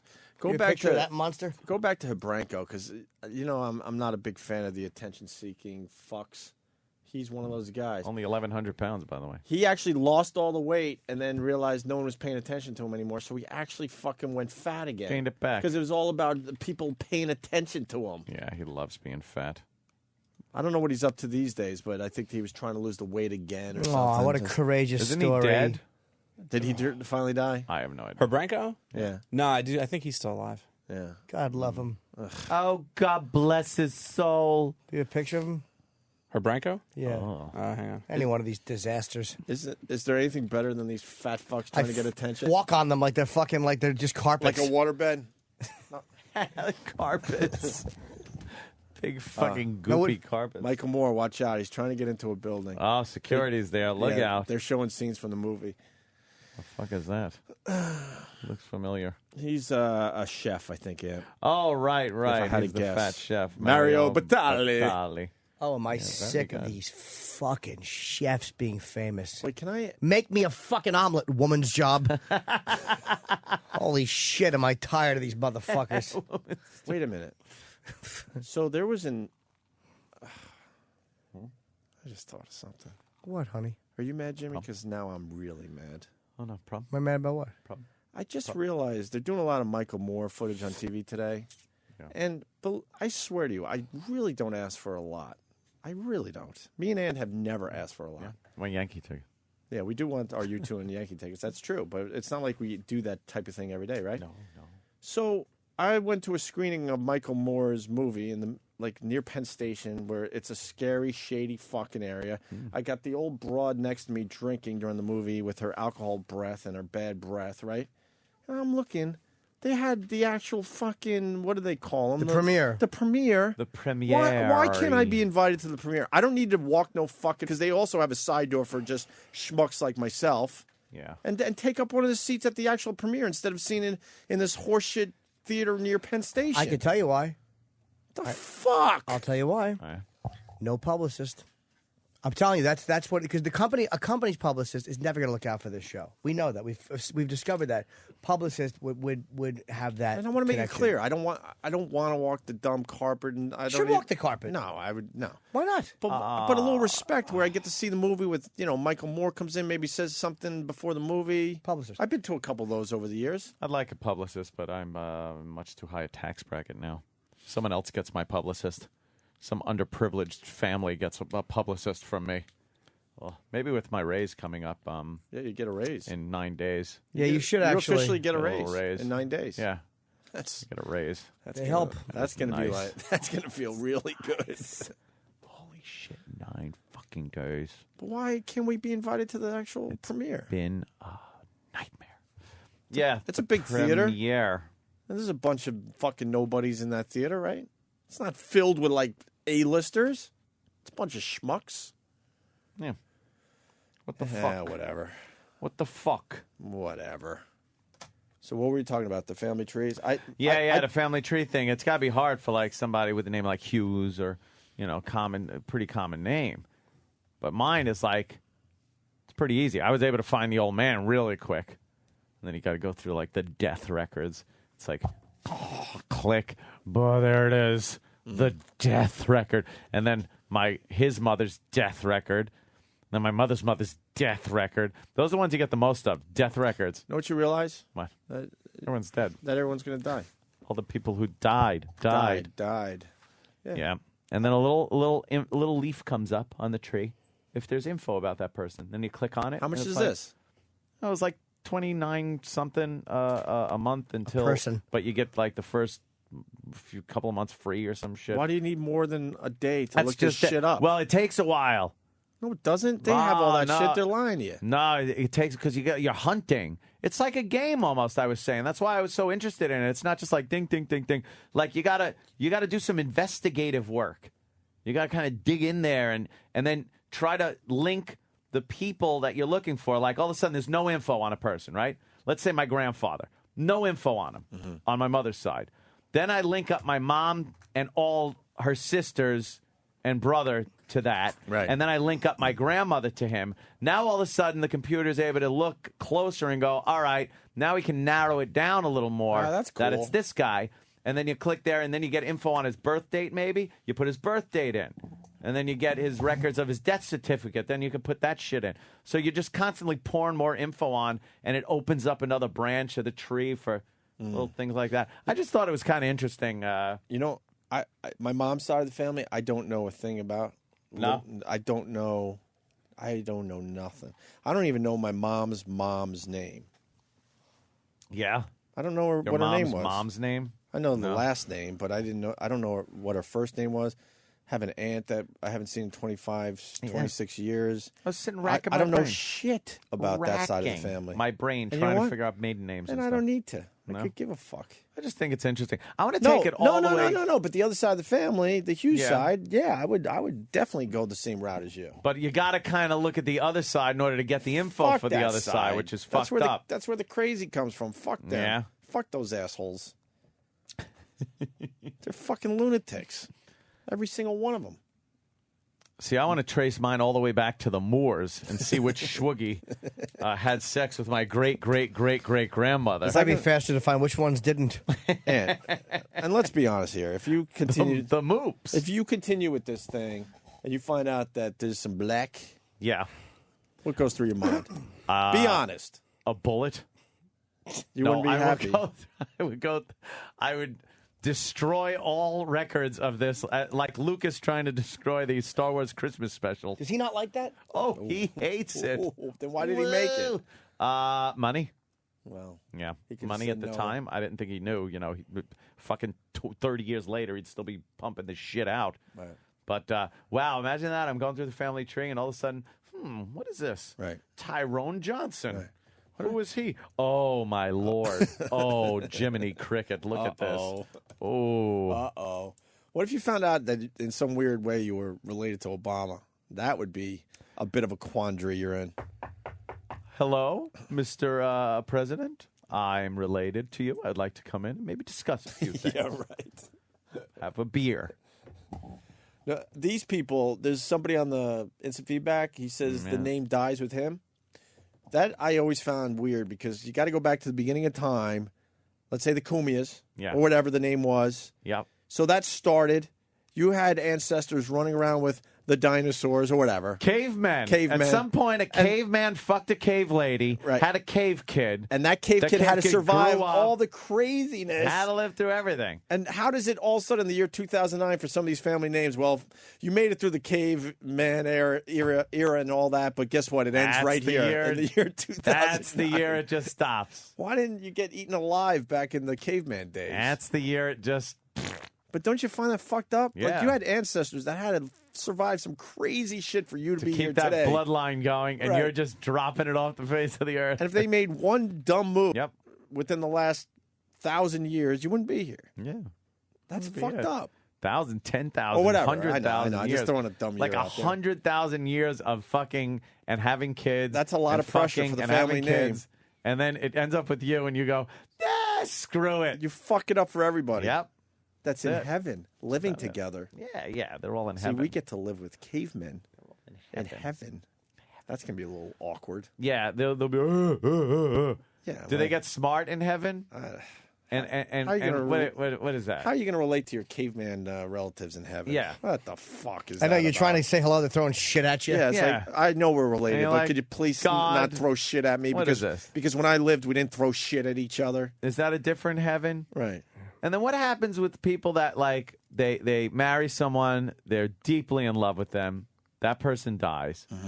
They mourn, they take time, and then slowly they fall in love with someone else, fall deeply in love with that person, and then they both die. Yeah. Now your original loving wife who is waiting there in heaven for you, and now you got a new chick. Yeah, that's why. So there's heartbreak up there too? There's no heaven. Can't be. Doesn't work out logically. No. As far as we're concerned. And what, someone in your family is up there and they know that proper English shit and you're like just a fucking internet douche?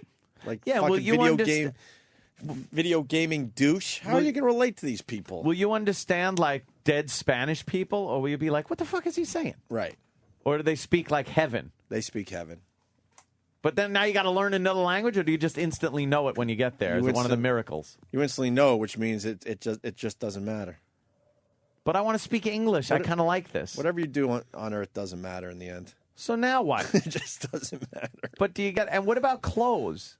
You got to hang out with your ancestors that are wearing like the fucking. Are they wearing loincloths or suits? Some are wearing loincloths. Some are wearing like dresses to go to the beach. Some are wearing dumb little Speedos. And where do you get it? Where do you get new clothes? You can't wear the same thing every day. Yes, you can. You're wearing whatever you died in. No. Yes, you are, which is great. 'Cause if you see that uncle with a fucking self-inflicted gunshot wound and a bra, you're like, oh, no. This Yeah, doesn't work. What if one of those crime photos come up as you're studying your family tree? There's an old uncle that looks exactly like you, but he has a bra and a gunshot wound. Fucking laying next to an oldie car outside a restaurant. You're like, yeah, this is embarrassing. Yeah, oh boy. Time to close my browser. I don't get it. Unless it's this whole you end up as a single energy entity where you're kind of mixed together as more of a not so physical but a mental energy where you're able to intermingle and connect with these people on a level. But then again, the cavemen, they'd be stupid even with their fucking mental energy. Absolutely. So what the fuck? It's dumb. It's a spiritual energy, Anthony. I think that's what the key is. It's a So spiritual- intelligence doesn't matter? No. So what does matter? What is spiritual energy Yeah, that makes... But then do you lose your identity of being you? Is the energy that makes up James Norden, if that goes into a collective of energy from everybody that is past... does that mean you're no longer Jim Norden? You are a spiritual version, which takes out your intelligence, your wants, your ambitions. So what does that leave? Just electricity? A blob of energy. Just a big blob of energy. Well, where's the fun in that? See, nothing makes sense. Everything you mull over in your head about this doesn't sound fun. Yes, it does. I just want, if there's a heaven, I just want them to take the fear away. I don't want any more fear. Opie. I don't want any fear. I think there's a rock and roll heaven. Don't take the... you know they got a hell of a band. Yeah. Yeah. Really? Yeah. What if you have a wedding in heaven? What music do you choose? From what era? You don't get married in heaven. Why not? Because you're a collective of energy. Everybody's going to intermingled. It's like a big orgy of just mental energy. You know, Jim Jeffries freaked me out last time he was on the show because I like thinking about this religious stuff and the afterlife and all that. And he pointed out the fact that the Bible is very local, and I went, oh. Yeah, it's very local. Why would the teachings of God be based on like one little area? Like what was happening? What was happening in what is now known as Detroit back in the biblical days? Okay, well, the Mormons Same sort of have. Yeah, but the Bible's all about these just 3 or 4 little towns in this little area. But That's it. But the Mormons' Bible is about Jesus and his journeys in the United States. Nice. So, or whatever, What was that when? Oh, it's like an invasion. Yeah, we were invaded by Jesus. It was the Jesus invasion, kind of like the British invasion. Yes. He came to the United States for the Bobby first time. Soxers. What kind of haircut did he have? He had that long hair. He already had the long hair? Yeah, that fucking Leonard Skinner. He didn't have the Young Beatles haircut? No. No? Someone is saying, call Dr. Kaku. Dr. Kaku sucks a dick because this guy... Oh, wow. I'll tell you why. Because this Harsh guy... assessment of Dr. Kaku? It certainly is. Because his knowledge makes you not sleep at night. I don't need to know what he wants to say about this. Bubbles in the universe. We're Yeah, all exactly. bubbles. We're bubbles. It great. is like a river with swirling eddies. And Right. I'm not understanding you. You can make this a lot simpler, And I love how he Dr. makes it Kaku. casual. He goes, no, at the end of your life, you turn off like a computer. Great, thanks. You turn off. Did you ever Sweet shut? dreams. You ever power Down turn a off computer. You just hit the off button. Great. Not even they shut off. Great. Where it slowly shuts the systems down. And he says it casually as he's sipping his Starbucks. Yes. And then you go home at night and you cry like you're 8 years old again, What thinking about death for the happened? first time. What happened? Right. Fuck you, Dr. Kaku. I don't know. No fucking hooking up with like your and is your grandfather old? Like, is my grandfather gonna be old and riddled with lung cancer? No. Hope and so. I hope so. Hope so. And if not, Can we give it to him? how far back do you go? Like, all right, let's not have him old and decrepit and have lung cancer. Let's have him go back, what? What do you go back, 10 years? Is it your choice? Right. Or is it like fucking God's choice? And is it, that's a great, when you said go back, that's a very good observation. I want to Yeah. take your thought even further. Certainly. Your definition of family. So you Yeah. go to heaven, here's my family. Hey, yeah, your family's there to greet you. How far back does it go? Does it go to one-cell organisms and you have to hang out with those that fucking crawled weird out things? of the fucking water and became a salamander? Which eventually becomes a Hughes or a Kumia or Yeah. a Norton? Do you have to hang out with those fucks? How far back How far back, does God? it go? How far back? And if you if you were married and your spouse died young and you lived a long, long time and you get up there, now you're old and they're young and like what? Yeah. It doesn't. God's got a lot of stuff to figure out for this heaven to thing. explain because no fucking explanation I've ever pondered makes any sense or can actually be. Imagine God sits you down and forces you to get along with your amoeba relatives. You Yeah. just sit Go ahead, there with a talk bunch to of 'em. amoebas. But I have made it possible for you to communicate with them, and they just say like, You're like hungry. This is a blob with almost eyes. I don't have anything in common with this. Gotta excuse me a minute. Gotta divide. Okay, there he goes. Splits in two. I gotta talk to two of yous. This is how annoying. You don't want to talk to a fucking paramecium. It doesn't make sense. So how far None back of does it go? The only thing that makes sense is what Kaku said. Right. The fucking light switch goes off and fucking lower the curtain, motherfucker. It's over, Johnny. Maybe there's a cutoff. What do you mean? 19th century, and that's it. How would the fuck know? Why not? Maybe clears out there's too much, What, it's good? You think it's some fucking guy comes in because God is a hoarder? Is that how it is? And says, look, we have to clean out everything before the 19th century. But I like that guy. Too now, late. He he's had his time 13th in century. heaven. What are you going to do with him? I gave him 1,000 years in heaven. It's time for some new people. God, got to make room up here. You have to really think about this. Are you going to use that person for anything? Nobody's been around so long. I can't take the stress of this. God is a hoarder. He's been hoarding spirits for a long time, and it's really time to clean this place up. Yeah. His son, Jesus, is just like, heaven was great, and then something happened, and now it's just a mess. The spirits are all over.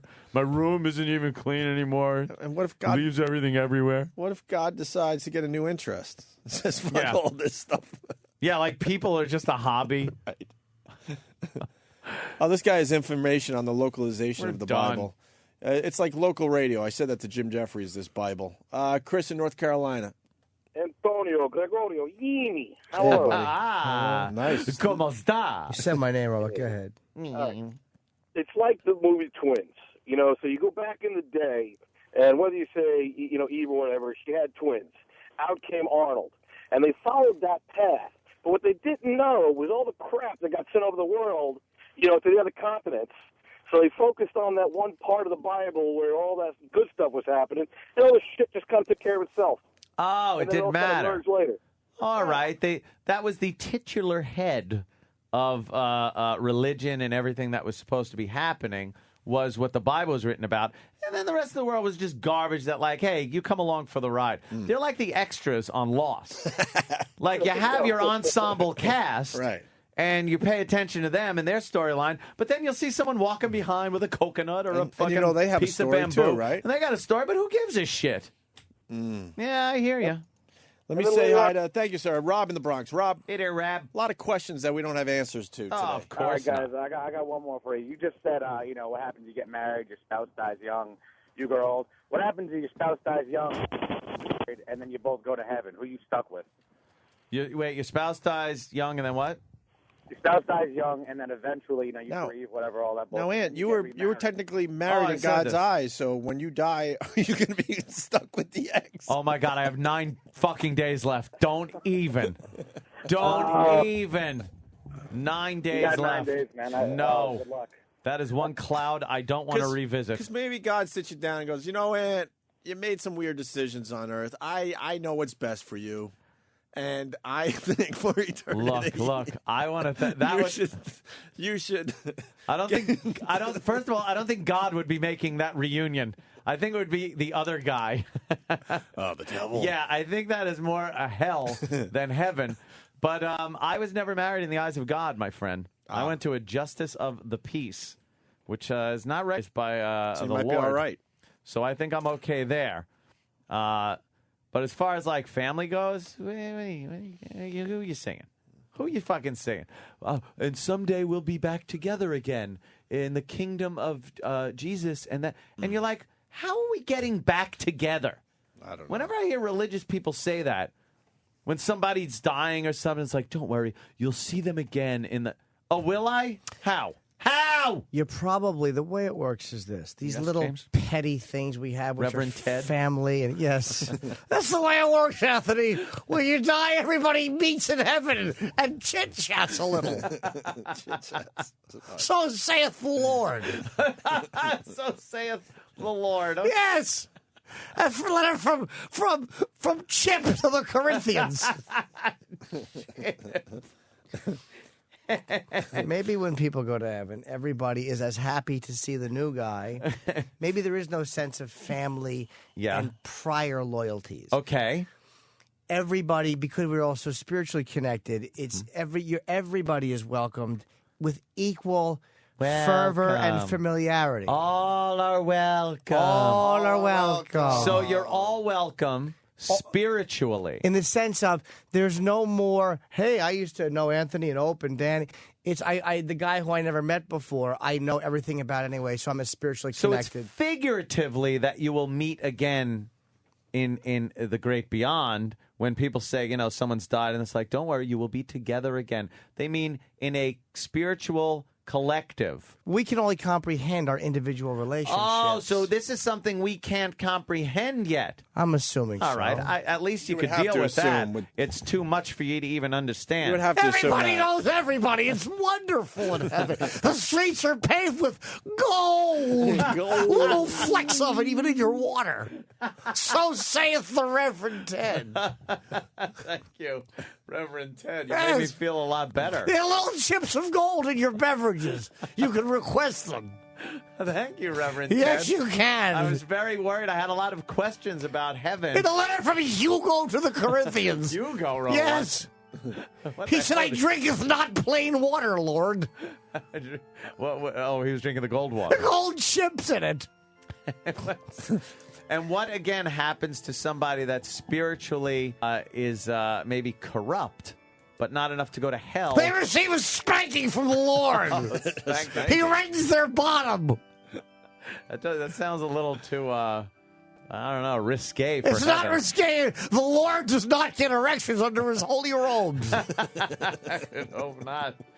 Reverend Ted. Fucking Reverend Ted. Rules. I hate Reverend Ted. We're missing something He obvious didn't here. make me feel good. Why didn't I make you feel good? Explain unto me what you mean. I don't know. I'm not feeling this whole unity as a collective. I kind of want to keep my individuality. No, huh? I don't know. It's very confusing. You all of a sudden turned into Reverend Bob Kelly. I know. Dude! I'm going to go fishing, dude. You know what? Why the microphone just Why went would out? your mic work? That's what happens when I try to discuss the Lord. See, the Lord struck down thine microphone. Are we going to get electrocuted in here? I hope not. There you go. Oh, that's much worse. No.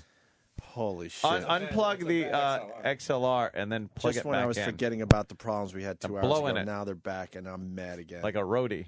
Fuck, are you Now mad? twist it I'm in there. going to sound drunk. There we go. Oh, it's the cord. Oh, really? You want me to fix it? Yes. You do? There we go. It's doing the cross. Oh, my God. Listen to that. How annoying is that, listeners? Wow. Oof. That's pretty bad. Try that one, Jimmy. This guy saw a ghost when he was a kid. Ghosts. Is this on? Ghosts. That's what heaven is, Gregory. It's full of ghosts. Dave in Washington, what's up? What's up? Hey, man. Okay. Okay, I grew up around this really small place Bullshit. called Sunny Valley, Oregon. Yeah. And so it was a different time back then. It was like 1980, 81. Me and my sister, I was like 7. We used to hitchhike like 5 miles to our friend's house, another kid and his older sister. And we'd ride their horses and shit like that. Did you hold on? We couldn't get past that. So Did you? it's, No. it's Hold on 2 seconds, sir. Hold on 2 seconds. We could not get past the point that you are. How old are you? Right now, I'm 34. You're 34 years old. How often did you go to your friend's house? Yeah. A couple times a week, probably. Yeah. Why? You would hitchhike to your friend's? Yeah, we'd hitchhike. The population of the town was probably like 500. Now, how come your friends wouldn't come to you? Are you not getting this? Well, they would sometimes, you know. Yeah. But more often, I mean, they had fucking horses and shit. Did you out have at a their lot? house. Did you have a lot of friendses? Did I have a lot of friendses? Yeah. Did I pronounce something wrong? I'm sorry. Yeah, you said you would go to your. Is that the point you're trying to make? Did you? You said you would go to your friend's house. Your friend's house. Do you actually say I mean went to more my than one, friend's more house? than one, as in plural. Oh, plural. That's what the S in friends would be. You don't have to add. What do you think it goes on for infinity? My friends is. That's a lot of friends. What do you think it happens to you? Run out of air? Do you know you could just go to your friend's house, no matter how many there are? Yeah. Okay. Well, I took thank my you for friends pointing that out. It's like I went fish. to my All right. friend's house. Friends is Yeah. you made us laugh. Yeah, That's friends okay. is not I singular, made, sir. I made a verbal. Your ignorance is funny to us. Yes. All right. Oh. You had what we call a verbal cunt lip. Go ahead. Dave, and then All what? right. And then what happened? Yeah. Then what happened? Okay, so we're riding their horses one day, and they say, "Hey, Horses look, there's is- Ghost Mountain." Okay, so we look over this hill out by their house, and there's what it looked like was a person, but big, but a person wearing a fucking sheet over their head. You sure it wasn't Anthony's backyard? It was like a. Did you hear the words like Grand that, Wizard? It was that shape, but run right through it was like a cloud of dust, though. Yeah. And it like raised its arms like the Auric vacuum salesman. Like a ghost would do. By the way, like Ghost do. Opie's doodling. Oh yeah, man. Okay. Go ahead, sir. I'm listening. Just want to let you know, like you're painting your picture, I'm painting my picture here. Opie's doodling. You went to Ghost Mountain, right? No, these other kids pointed it out and called it Ghost Mountain, which to me meant that they had seen this before. Why else would they And that's call it? why Unless they- it was that's why Goat's they Mountain, called it perhaps. That's where they got goat cheese and goat milk. You misunderstood them. It was Goat's Mountain. Right? Go ahead, sir. Right. Then what happened? Hopefully, I'm coming across as believable that fucking at least I believe what I saw. I mean, I'm not here bullshitting anybody. No. Why would you make this up? Yeah. Exactly. Why would I? So what happened? You saw an apparition? Okay, and then once we saw that, we kind of talked amongst ourselves, like, wow, did you see the way it, like, raised its arms like that and stuff, and it was like, we saw it, and we knew that it saw us, and that's why it reacted that way. And then we just kept on playing, we didn't really think too much about it. And then what happened? If we were older, we would have. Yeah, But then what happened after that? Yeah, what the fuck happened after that whole thing? Yeah. We kept playing. What were you playing? I don't remember. I believe we were riding their horses. Yeah, but then what happened after you were playing? Yeah, because you had a, We fucking, I don't know, we fucking shit in each other's mouths and all that shit. Best part of the story, my friend. You've been doing it in our ears for 10 minutes. Thank you. My friends is saw ghosts. Well, Dog Shit God. Sniffer writes, this story sucks. No, it's not a bad No, story, it's a sir. fine story, I mean, you went to Dave. Ghost Mountain and saw an apparition. What adults wouldn't want to hear that? That sucked. It sure wasn't Halloween. Exactly. Am I still, dude? I was about to hang up. Yeah, it wasn't Halloween. Oh my God! Why didn't you? You really. Yes. All right. Well, All right, thank you. punching out. That's fine. This Too guy late. Nate in In a Little Rock. crater. Nate, what do you got?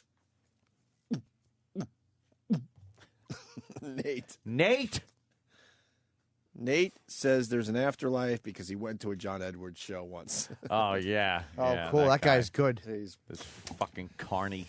Unnecessary cruelty. Jim versus a caller. Check this out. And now, Unnecessary Cruelty. Fuck you. With James Norton of the Opie and Anthony Show. Have a chuckle as Jimmy verbally thrashes a caller for no good reason whatsoever. Steve in South Carolina. What do you got for the show? Good evening. What? Washington State over the weekend, a convicted murderer was let go at the county fair. He was on a All right. We fucking covered this already, dude. Holy shit. All right, dude. Forgive me. We fucking covered this. Okay.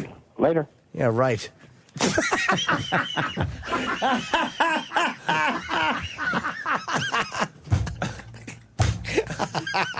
Oh, did he get mad at you? Oh, is that fun? That was certainly unnecessary. Stay tuned for more Unnecessary Cruelty on the Opie and Anthony Show. I like it. Yeah, it's all right. Unnecessary cruelty. You are very mean to him for no reason whatsoever. I had written a note that I was just going to be mean to the next caller, regardless of who it was or what they Yeah. spoke about. Yeah. And you were. What? What?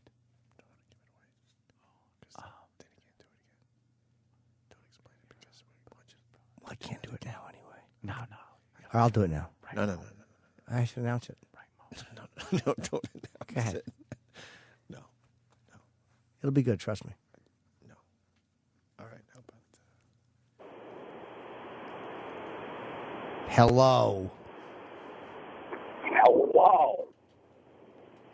What's up, Jimbo? Says you. See? There's me. It's going good. Listen, maybe there are like different centuries ahead. 19th century, 20th century. But We then know what different centuries are. But that isn't heaven then, because like 20th century heaven could be better because there's more shit, you know, and you know more stuff, and more people are more sexually free. And whose calendar are we going to use? Because God doesn't acknowledge like, centuries. Just because the Earth spins around the sun doesn't mean shit. What about the rest of the fucking galaxy and universe? All over the fucking space. What do you think? Got us to grab a fucking sweater when September hits? Yeah. God. I just want Or a hat. I want you guys to know that I'm not a cutter, by the way. Yeah. I got cuts all over my hands. Love. 4K. This plastic fucking hard plastic packaging. Oh, yeah. Someone has to do something deadly. about this. I mean, I got You need close to patience. cutting my wrists. Yeah. You need patience. I got one of those electric toothbrushes, right? Yeah. So I was trying to open up the package. I'm cut. Look at, I got cuts all over my hands. You need scissors to open them. Yeah, but sometimes you don't have scissors and you want to get to the product inside. So what do? You start trying to do, rip it apart. Use a key.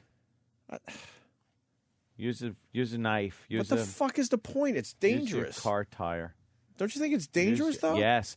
Especially the sides that are like kind of They're welded razor together. blades. When you cut through that, it becomes a knife. Yes. You could kill It's very somebody with sharp. that. You could with that put it right through their packaging. fucking neck. And the second you grab and start pulling apart. That's what I'm saying. Oh my God! Well, that's you could, how I got all these finger fucking you could cuts. your fingers go flying across Yeah, the kitchen. that's what I'm saying. Thing's still sealed. So fucking dangerous, and you don't have a scissor handy a lot of times. I don't understand the clamshell packaging. It's very dangerous. It's called clamshell In the packaging. old days, they put everything in a paper sack. That's how my sack looks now, like a paper sack with oranges in it. Was everything being stolen that much that they had to put hard plastic around it? What's next? Plutonium? We get it. Why don't they just nail it to the floor? You ever notice when you try to steal something you can't? When I was a child, the guy at the general store would just leave the pickle barrel open. We get it. You're old. Yeah. Back in the old days, you could just steal something and blame it on the Negro. Oh, they'd usually just pick one up. You'd be off the hook. Isn't it great being white? Yeah. I said, get out of the store and get me some sarsaparilla.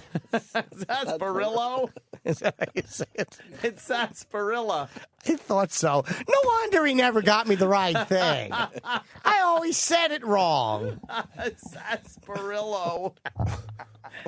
I fucking love Jimmy. Why is this guy using a can opener to get to his fucking... He figured out a way to open up the clamshell packaging with a regular little twisty, can opener. Yeah, great. But Now look at that part. That's the dangerous part. Look. How fucking yeah. And you still can't get it out. Oh, my God.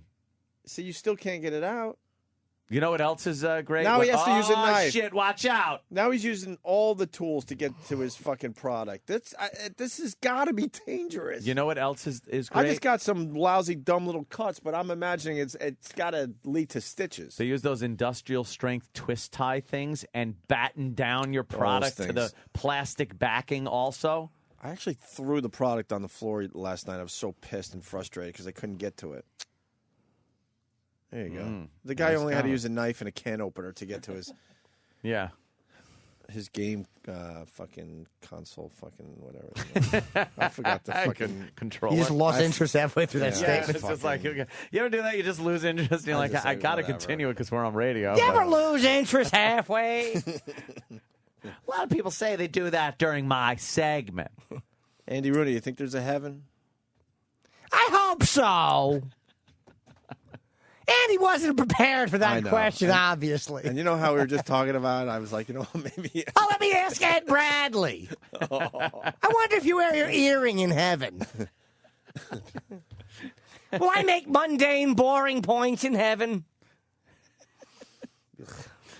Oh, that's a good question from Redding. Oh, do you think it would hurt to take that plastic and slice it right over your pee hole? Oh! Could you fucking imagine?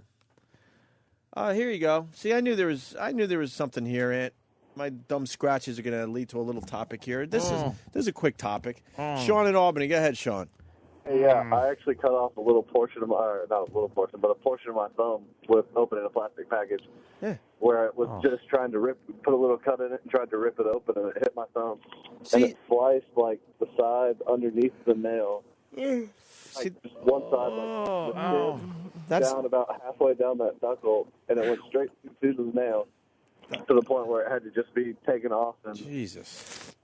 That's the mistake we all make, too, because you get a little hole in the plastic packaging, and you're like, all right, I can now rip this apart. dig and it's in. impossible. At the very least, they should allow you to be able to rip the rest of it open at that No, point. it's razor sharp, and it's very tough. Yeah. I punch a hole in it, and then I push my erection in and try to use it.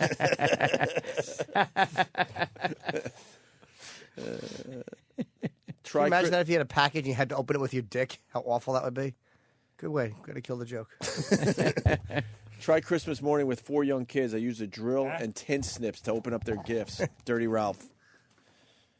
Yeah, tin snips. And the twisties, you're right. There's 20 twisties on one dumb fucking toy. Yeah, it's like it's twisted battened in down. there. Oh, pain in the ass. The logic of that doesn't make sense, but we No, don't really need I don't to know do what 20 happened. minutes on this, do we? Never It's a quick noticed. observation, a couple phone calls, and we move on. That's That's what how I'll I'm going to say. be putting my casket.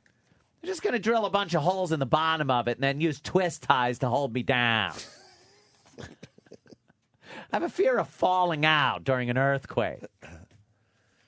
I don't know why. What if you put in the ground askew?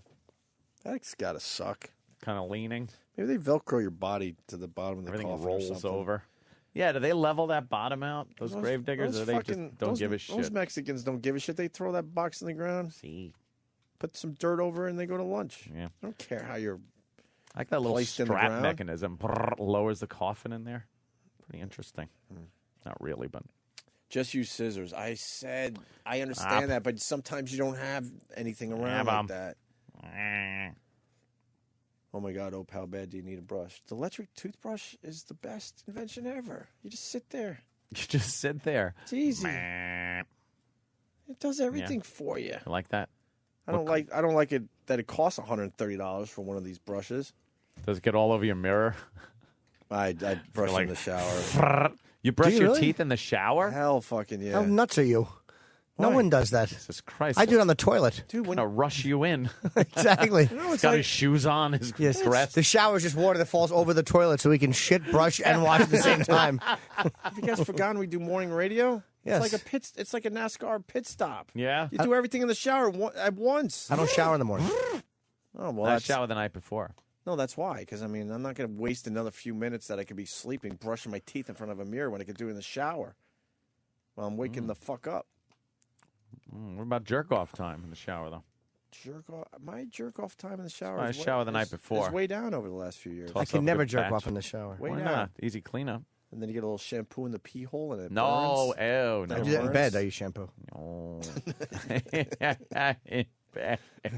Let's say hi to Andy in Cleveland. Andy. Hey guys, I don't know if you remember, but right before September 11th, I think it was like a day before, or 2 days before, the news week was so slow that I remember the USA Today actually led with a story of some baseball player stabbing himself in the stomach because he was trying to get a package open. Yeah, because you put the steak knife to the packaging, and if you're not careful, man, it slices right through, and next thing you know, it's hitting skin or something.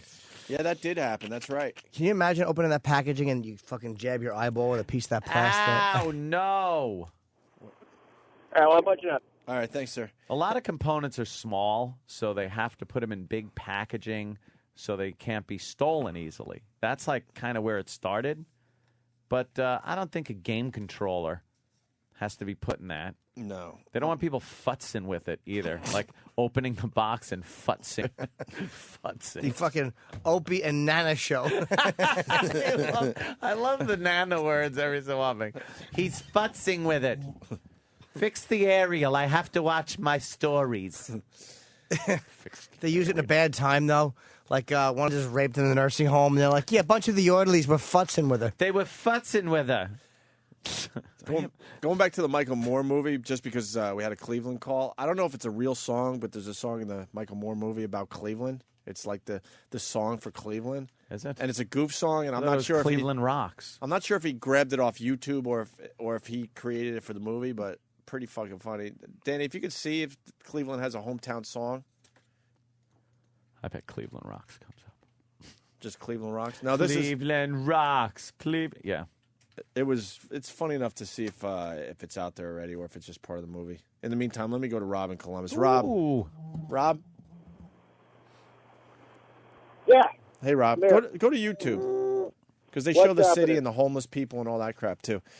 I'm not sure if someone in Cleveland decided to just goof on their city or not. Go ahead, Rob. Okay, how you doing, guys? Hey. Happy birthday, Jimmy. Hey, I got a funny story. I've been a big fan of the Sonicare toothbrush for a while, and my girlfriend's vibrator ran out of batteries one night. We were horsing around, and you know how there's the actual plastic that holds the bristles and then the plastic on the outside? We decided to use that. It's a little too strong, and her outer labia got caught in between there and actually pulled in. I mean, she doesn't have meat curtains or anything, but it took us a few minutes to get it out of there. Wow. To say, yeah, it was kind of interesting. Damn, it kind of got sucked in the piston thing? No, just between the two pieces of plastic because it vibrates so fast. It kind of just got in between the two pieces of plastic. That I guess that's not what it was designed for. R&D guys or something. Jesus Christ! Sorry, dude. We just got distracted for a second. That's funny. Oh yeah, my God! It's fun. Oh, You guys go are ahead. the best. Keep going, Grandpa. Lumbering oaf. Wow. Oh my God. Jesus. Oh my God. I do not want to be one spiritually with that. So her?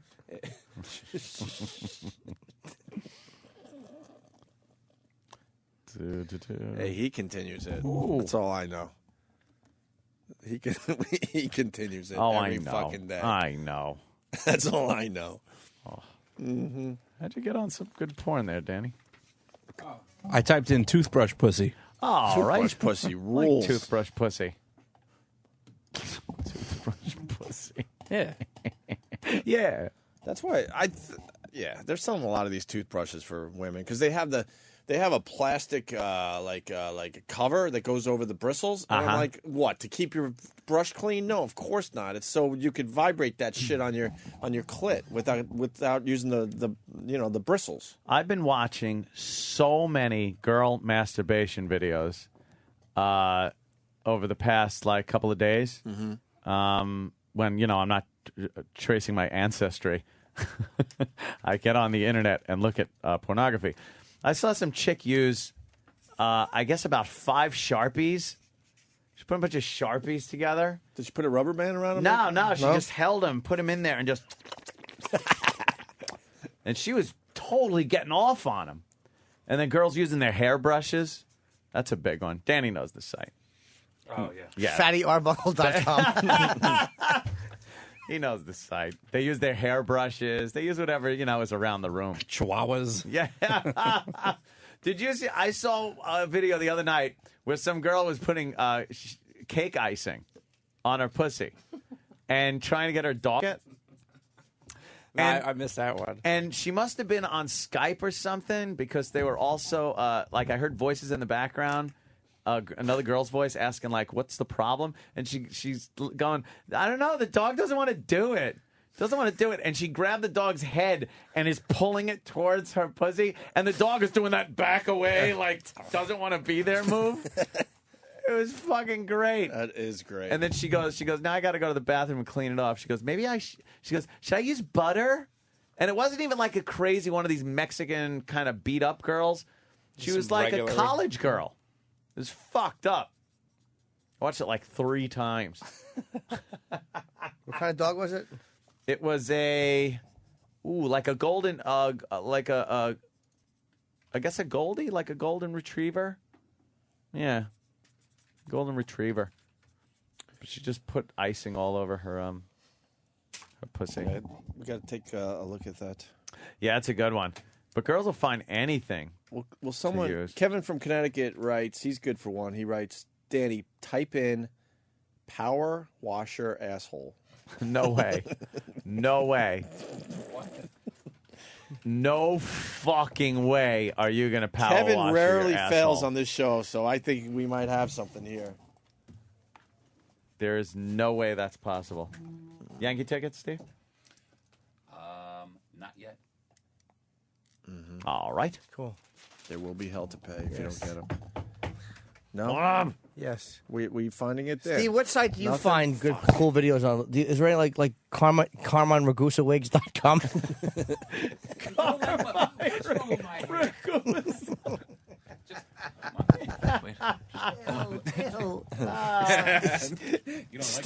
Steve's fucking curly do is making me fucking physically ill. Looks like the big ragu from the Vern Shirley. What's wrong, Jimmy? Yeah. I think I got the Cleveland song. Fun times in Cleveland today. Cleveland. Come on down to Cleveland town, everyone. Come and look at both of our buildings. Buy some food that's prepared near the street. Who knows, you might even see this guy. You should come on down to West 6th Street. It's the perfect place if you're a douchebag. Watch the poor people all wait for buses. Who the fuck still uses a payphone? Here's the place where there used to be industry. This train is carrying jobs out of Cleveland. Cleveland leads the nation in drifters. Here's a statue of Moses Cleveland. He's the guy who invented Cleveland. Yeah! There's another version of that. You know that one's something? funny, but there's another version of that. All right, that's there's pretty two. fucking I think there's funny. two of them.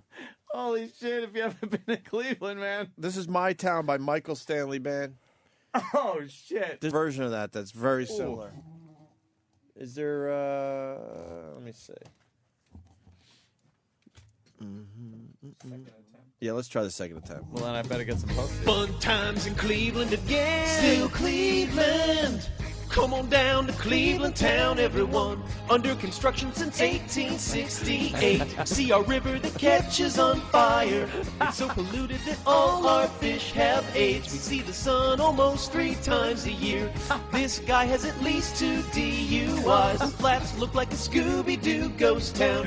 Don't slow down in East Cleveland or you'll die. Our economy's based on LeBron James. Buy a house for the price of a VCR. Our main export is crippling depression. We're so retarded that we think this is art. It could be worse though, at least we're not Detroit.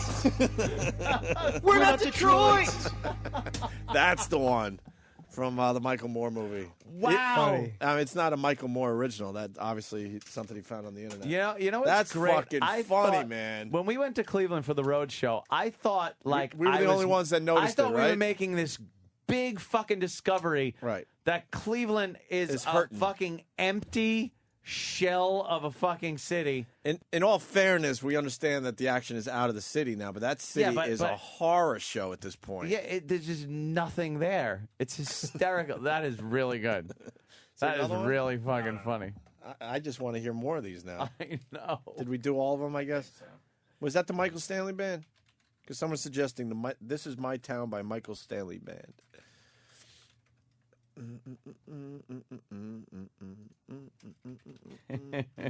Fucking funny, man. Yeah. Because there was one about the train taking all the jobs out of the town, or I don't know. Let's see what this one's about. It might be the same one. Who knows? Oh.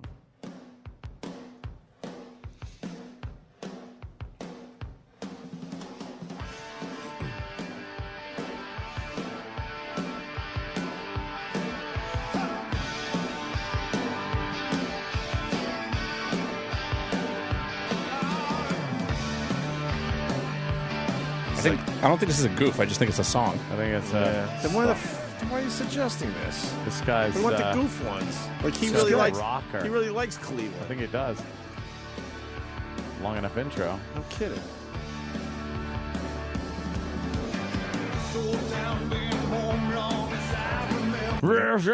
Alabama man. We're gonna ruin the bit. I want to hear the We rest should've of that. left It was it. very inspirational. Really? Wasn't it?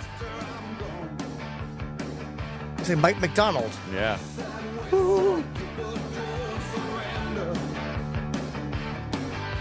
My God. kind of an asshole microphone is that? He's trying so hard to be like the Springsteen of Cleveland. Ugh. That enough being the Springsteen of Jersey. So that's Springsteen. What is this about? I don't know. They're having they're doing hijinks at the drive-in fucking diner. It's awful. It's terrible. Roller skating your food out here. Hey, let's go to Thunder Road and raise Hey. Crater Face. I got to put my wig on. Yeah, put in your falsies. Stranded at the drive-in, branded a fool. This guy left Buff. Wow. Let's talk to Ken Fox. Ken Fox. Yes. Hey, what's going on, O&A? Hey. I just thought you might find it kind of interesting how pathetic am I. I leave Buffalo to work out of Cleveland. You thought wrong. Wow. Yeah, that's a little rough there, sir. Yeah, you guys cry for me. Punching out. All right, sir. Jimmy's going to be in Buffalo. I want to make that trip, Jimmy. I'm doing Shred and Reagan. I want Nice to do a see little those Buffalo guys. action. Yes. Why not? You should. It's a Friday. Is it the same weekend the Jets are playing up there? I want to go to a left. Jets-Bills game. still. Kenny knows when it Bills is. game. I don't know. Bills' game. You want to go to the Bills' game? I want to go to I just the want to put Bills'. S's on the end of everything. Rich in Cleveland. Yeah, they call it Michael Stanley Band, those Cleveland spoofs, but the guy who actually did it, his name is Mike Polk. It caused Mike? Mike Polk. Yeah. Polk. Yeah. But it caused a huge controversy in Cleveland because it caught on really well on YouTube, and then they were bitching about, is it funny that we're getting the publicity? Is it bad? It was all the news. It was like a news bit for like 2 weeks. Yeah, but maybe it'll wake up the city. We saw it for ourselves. It's scary downtown. There is I remember really nothing we going said this on. a few times. I remember looking out my hotel window. It was rush hour traffic. We were up there on a Friday, I believe, because we had one of the virus shows. And it was a ghost town. There wasn't a car on the street. This was downtown Cleveland. Yeah. We were like just outside what used to be the theater district or something. And now it's just And now it's nothingness. like just a place where the zombies roam free. Why aren't more movies filmed there? Because you could just like drop cameras, people. Post-apocalyptic. Yeah, apocalyptic. Post-apocalyptic. Oh yeah. They brought Spider-Man 3 in, Spider-Man 3 in for like a month, and they turned the main drag. They took down all the street signs. They put up New York street signs. They brought in New York buses. Oh my God. If you look at the sequence where Sandman is fighting him in the armored car, Yeah. and if you take a good Wicked look, line, you're going to see the block right by your hotel. I'm guessing you guys stayed at the Wyndham. If you're in the theater district, and I really then don't know. it's really? yeah, you can just see Cleveland, and then they mapped in. They CGI'd in the Manhattan skyline in the background. See, that makes good sense. You don't have to worry about cars or people or anything. That was a comedian that did those songs, officially as a comedian, because someone is saying he got death threats over the songs. From yeah, who? it was huge. I mean, and I know the guys. I've done work with him back when Second City used to be here, but it was. Thank you, Gregorio. Hope he didn't like his story very much. Tony in South Carolina. Tony, Yeah. listen to this. Hey, what's shaking, guys? Hey. What's up? Cleveland is also known as a mistake by the lake. I used to live there, and there's the RTA, the Rural Transit Authority, and it has hence known as the Route to Africa. See, they call it the RTA, but I get you now. Yeah, that's not a bell dinger. All right. White Yeah, and I just people dinged. are so afraid of black Thanks, guys. people. John in Colorado. John? Hey, guys, speaking of Cleveland, you used to be able to buy dildos at Sears. In the Sears catalogs in the 50s and 60s, they marketed them as neck massagers. Showed a picture of a lady with about an 8-inch dildo up on her neck. Dude, they still do that. When you see those like late night commercials for the neck massage, you're like, no, some girl's gonna try to shove that in her pussy. Yes. She'll find a way. I think that when I see a wrench. That's what I'd do if I was a chick. Shove anything in there that wasn't nailed down. Yeah, you take a guy's mentality and put it in a woman's body, there'd be some serious problems. Dude, I'd fuck myself with a turkey leg. Exactly. With tinfoil on it. Everything in your apartment would be something you could sit on. Oh, God. Have we done enough radio today? Of course we have. We've kicked ass. Yeah. Took some names. Yeah. That's not a look at that thing. That's not a neck massager. That's a dildo. Look. That's an electric. That's a vibrating fucking. Exactly. How'd she hurt her neck? Yeah, really. What's wrong with her neck? Exactly. She just likes having cocks next to her ears. Loves it. Fuck me in the ear. I think we did everything. I think so too. When it's "fuck me in the ear" jokes, we're just time to go because I'm giggling. True. Hey, what's today? The first day of fall. In a few hours, I think. Want to play? Yes. I want to play a song today. What do you want to play? Chris Cornell, Seasons. If you will, Travis. Yeah. That's how we end today. Goodbye. Yeah, that's Why a good not? one. First day of fall. Look at that. That's a good. Wow. Very predictable. I know. I understand. No, I didn't get my tickets. I got a note. What's your note say? Company doesn't have regular season ticks. Only postseason ticks. That's from the head of sports programming. Well, I don't want to go over the head of sports programming's head. Over his head. Ant. What's the matter? Travis is shaking Oh my his head God! like You're he knows not. something. Yes. You're a very smart guy, but you're being very dumb right now. What am I Read that doing? note again. Read the note again. Company doesn't have regular season ticks, only postseason ticks.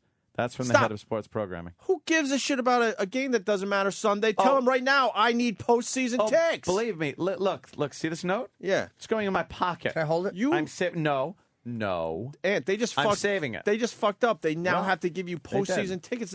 You'd rather go to the new stadium to see the Yankees in the playoffs. Hey, I'm Anthony Cumia, motherfucker. I want tickets for this Sunday, and I want postseason. Very demanding. Holy shit. But I like the fact that the demands are being made when they can't be met at like 7:10 in the morning before. Oh, I know. There's no way they could do Anyone that. gets here, like a fucking janitor's going to come in and say, "Okay." Why are One you of taking the side of the security company, guys? Jimmy? What's that? You're taking the side of the company. Because they've treated me very well. They have, right? Yeah. You all right? Sure. You're not in a bad mood? Why would I be? Just making I was sure. fucking overpaid, man. I want to work for half price. Uh-oh. Are you mad? Nah. That bothers you a little bit? Yeah. Fuck, I'm so pissed off now. God damn it. And I had a bad attitude early on and I got over it. Now I'm fucking pissed again. You all right? I'll be okay. You know, they never said. You sure? Yeah. I see it on your face. I think you're mad. I'm all right. If you're mad, I'm fucking mad. I'm all right. Hey, there they go again. Take it easy. Could they There's, possibly be morning looking at on their mashup. phones? Why do they always go the same way this together? How much And together they're need? together, and they go. It's obsessive. God. What? Ant, old Yeah. school. Brady Bunch together? Didn't. No, wasn't it? Didn't they sing a song called Together? Forever? Oh, help me out. It's a pop fucking song. I know the Partridge Family had Was a it song called "Together" or something like that. What do you got in there, Together. Travis? Because now every time they walk by, we're going to play that hacky I dumb think song I'll from the 70s. go for a walk outside now. The summer sun's calling my name. Is that Together? Just can't win. Happy together. Oh, we No. could go Turtles. We could go Turtles, Jimmy. No, that's Sunshine Day. I remember a hacky fucking like 70s family together song. I think it's the Partridge Family does have a song called "Together." Time to change. No. Having a Ball, it's called. Oh, that was with Mr. Brady. Here, I'd have been sure of it. Ruben Ladies and Kincaid. gentlemen, America's Oh, Johnny latest success Cash. story, Fuck. The Partridge Family. God damn, Johnny Cash rules.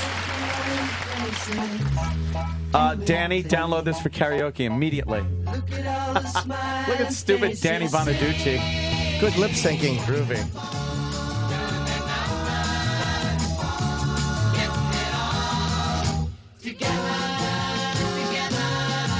I don't remember this. I'm thinking of another song. Who would sing this? Shirley Jones. Is this the original? This looks like the opening to the pilot. pilot should have been John Denver. Sorry. Susan Day was cute, though. Yeah, she was groovy, little hippie chick looking thing.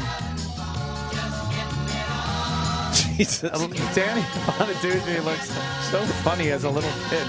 So out of place. And then that kid that decided he was going to leave the show after the first season. Oh, did he? Yeah. Jeremy Gelbwach. Yeah. Did giant ears leave? Good choice. And that mess.